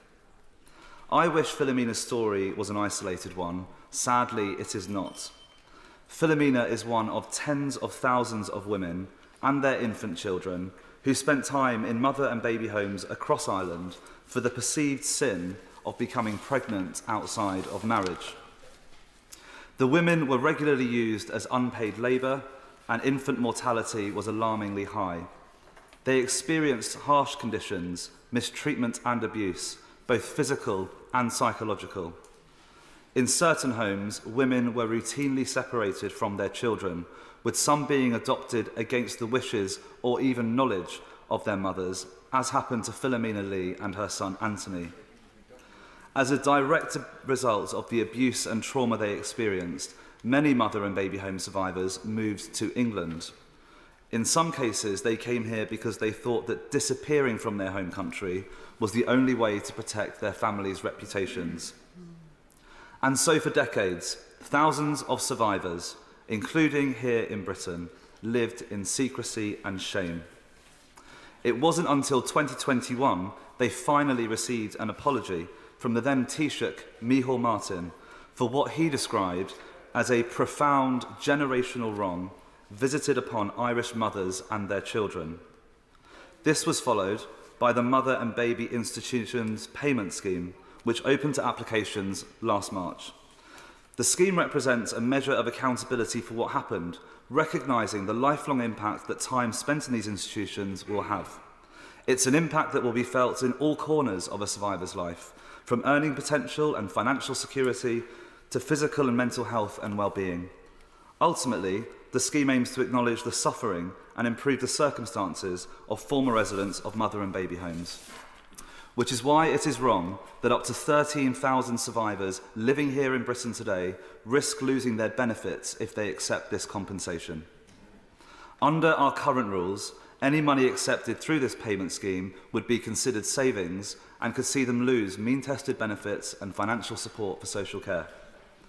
For some, it is deterring them from making any application at all. It's one of the reasons why only 5% of survivors in Britain have applied so far. And for others, having received a compensation offer, they are now having to weigh up whether it is worth accepting the money or if to do so would sink them into a worse financial situation overall. This includes a survivor from the north of England who has shared her story with me. This woman, who experienced harrowing abuse over several years, applied to the payment scheme in September of last year and received an offer soon after. She told me, "When I first heard about the payment scheme, I thought that it was marvellous and I was excited. I couldn't take it in. I had never had any money at any point in my life. I was going to use this money to visit a half-brother in America. He had been born less than 16 miles away, but I did not know that him or his brother and sister existed until we did some family tracing. It would have been lovely to meet him, but I do not feel that I can use the money for this as my benefits would be affected." The whole point of the payment scheme was to recognise the suffering that survivors experienced while resident, but for many, it has become an additional burden, a process which has forced them to revisit their most traumatic experiences, but seemingly to no avail.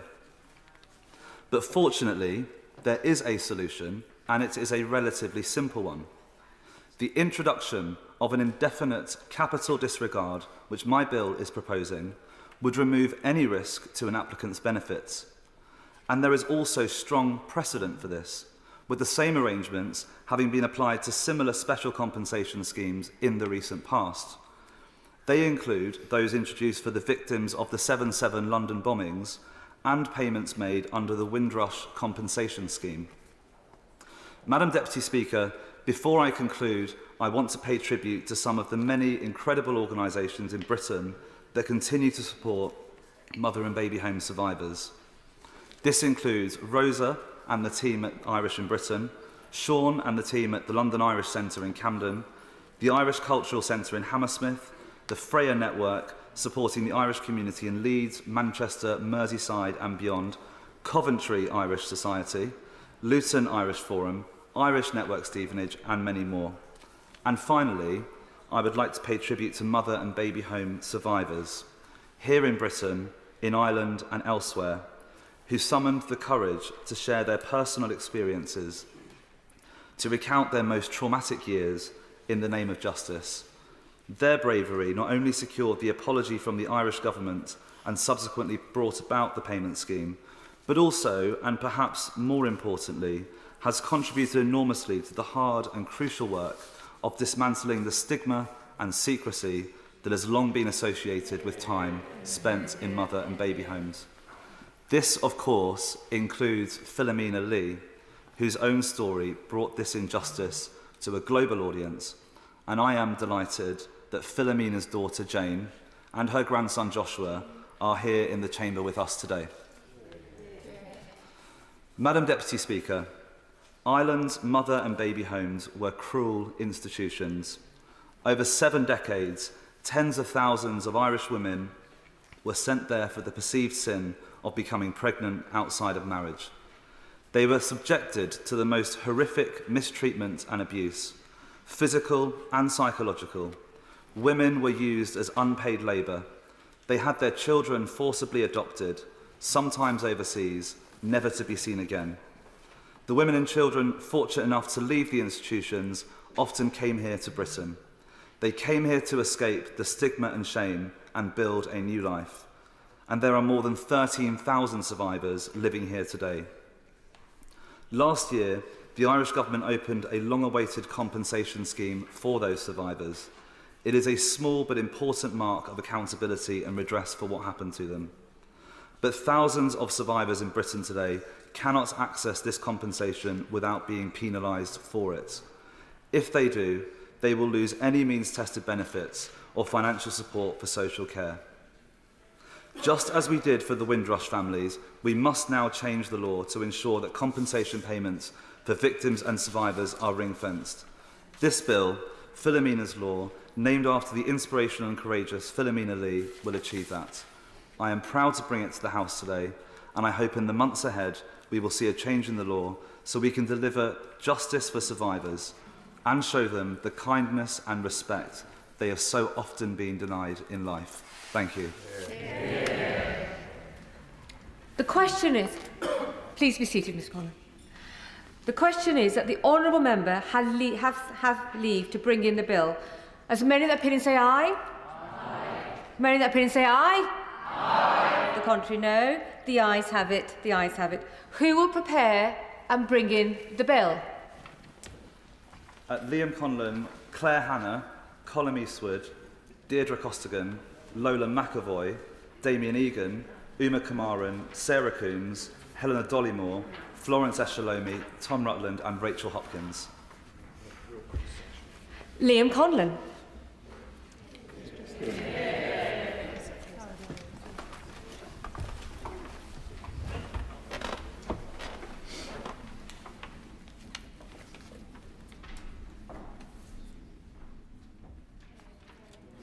Very steady, very steady.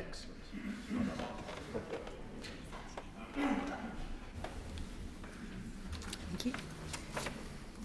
Mother and Baby Institutions Payment Scheme Report Bill.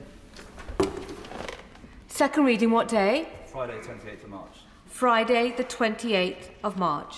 Yeah. Well done, well done.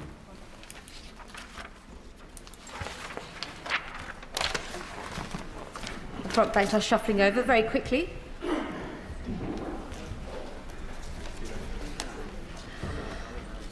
The clerk will now proceed to read the orders of the day. Employment Rights Bill, as amended in the Public Bill Committee, to be further considered.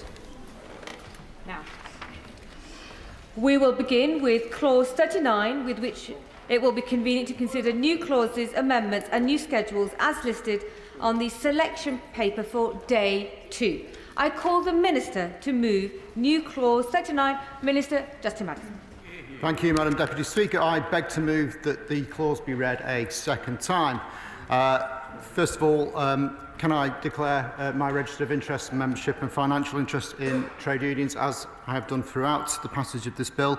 And can I thank all members in all parts of the House for their contributions to yesterday's debate?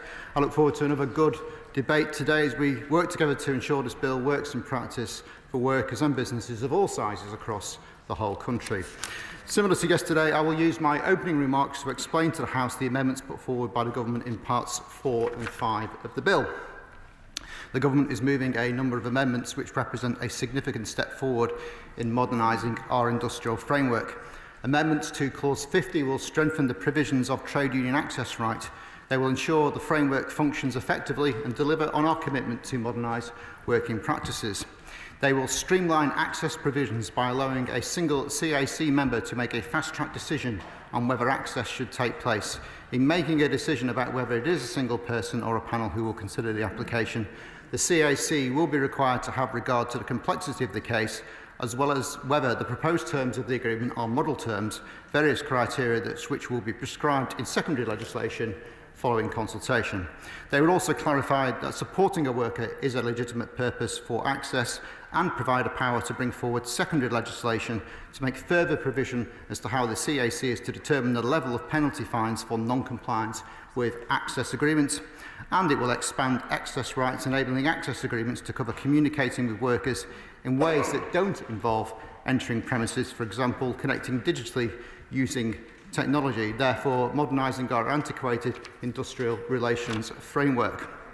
New Clause 39, new Schedule 2 and associated amendments insert new provisions into the bill, replacing Clause 51, and will address unfair practices and access arrangements in the recognition and derecognition process.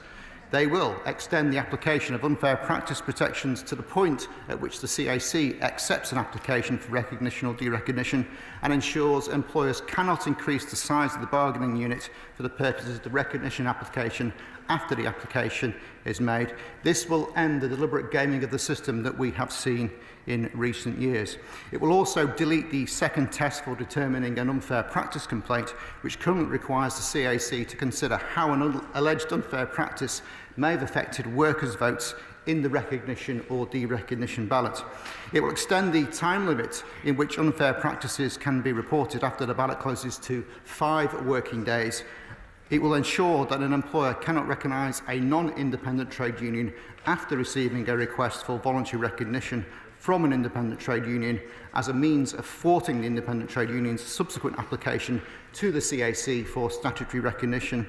And it will bring forward and formalise the process for agreeing access arrangements between the employer and the union during the recognition and derecognition process. These amendments will streamline the recognition process, reduce opportunities for unfair practices to occur, and ensure unions seek recognition have a fair and transparent statutory route to enable them to do so.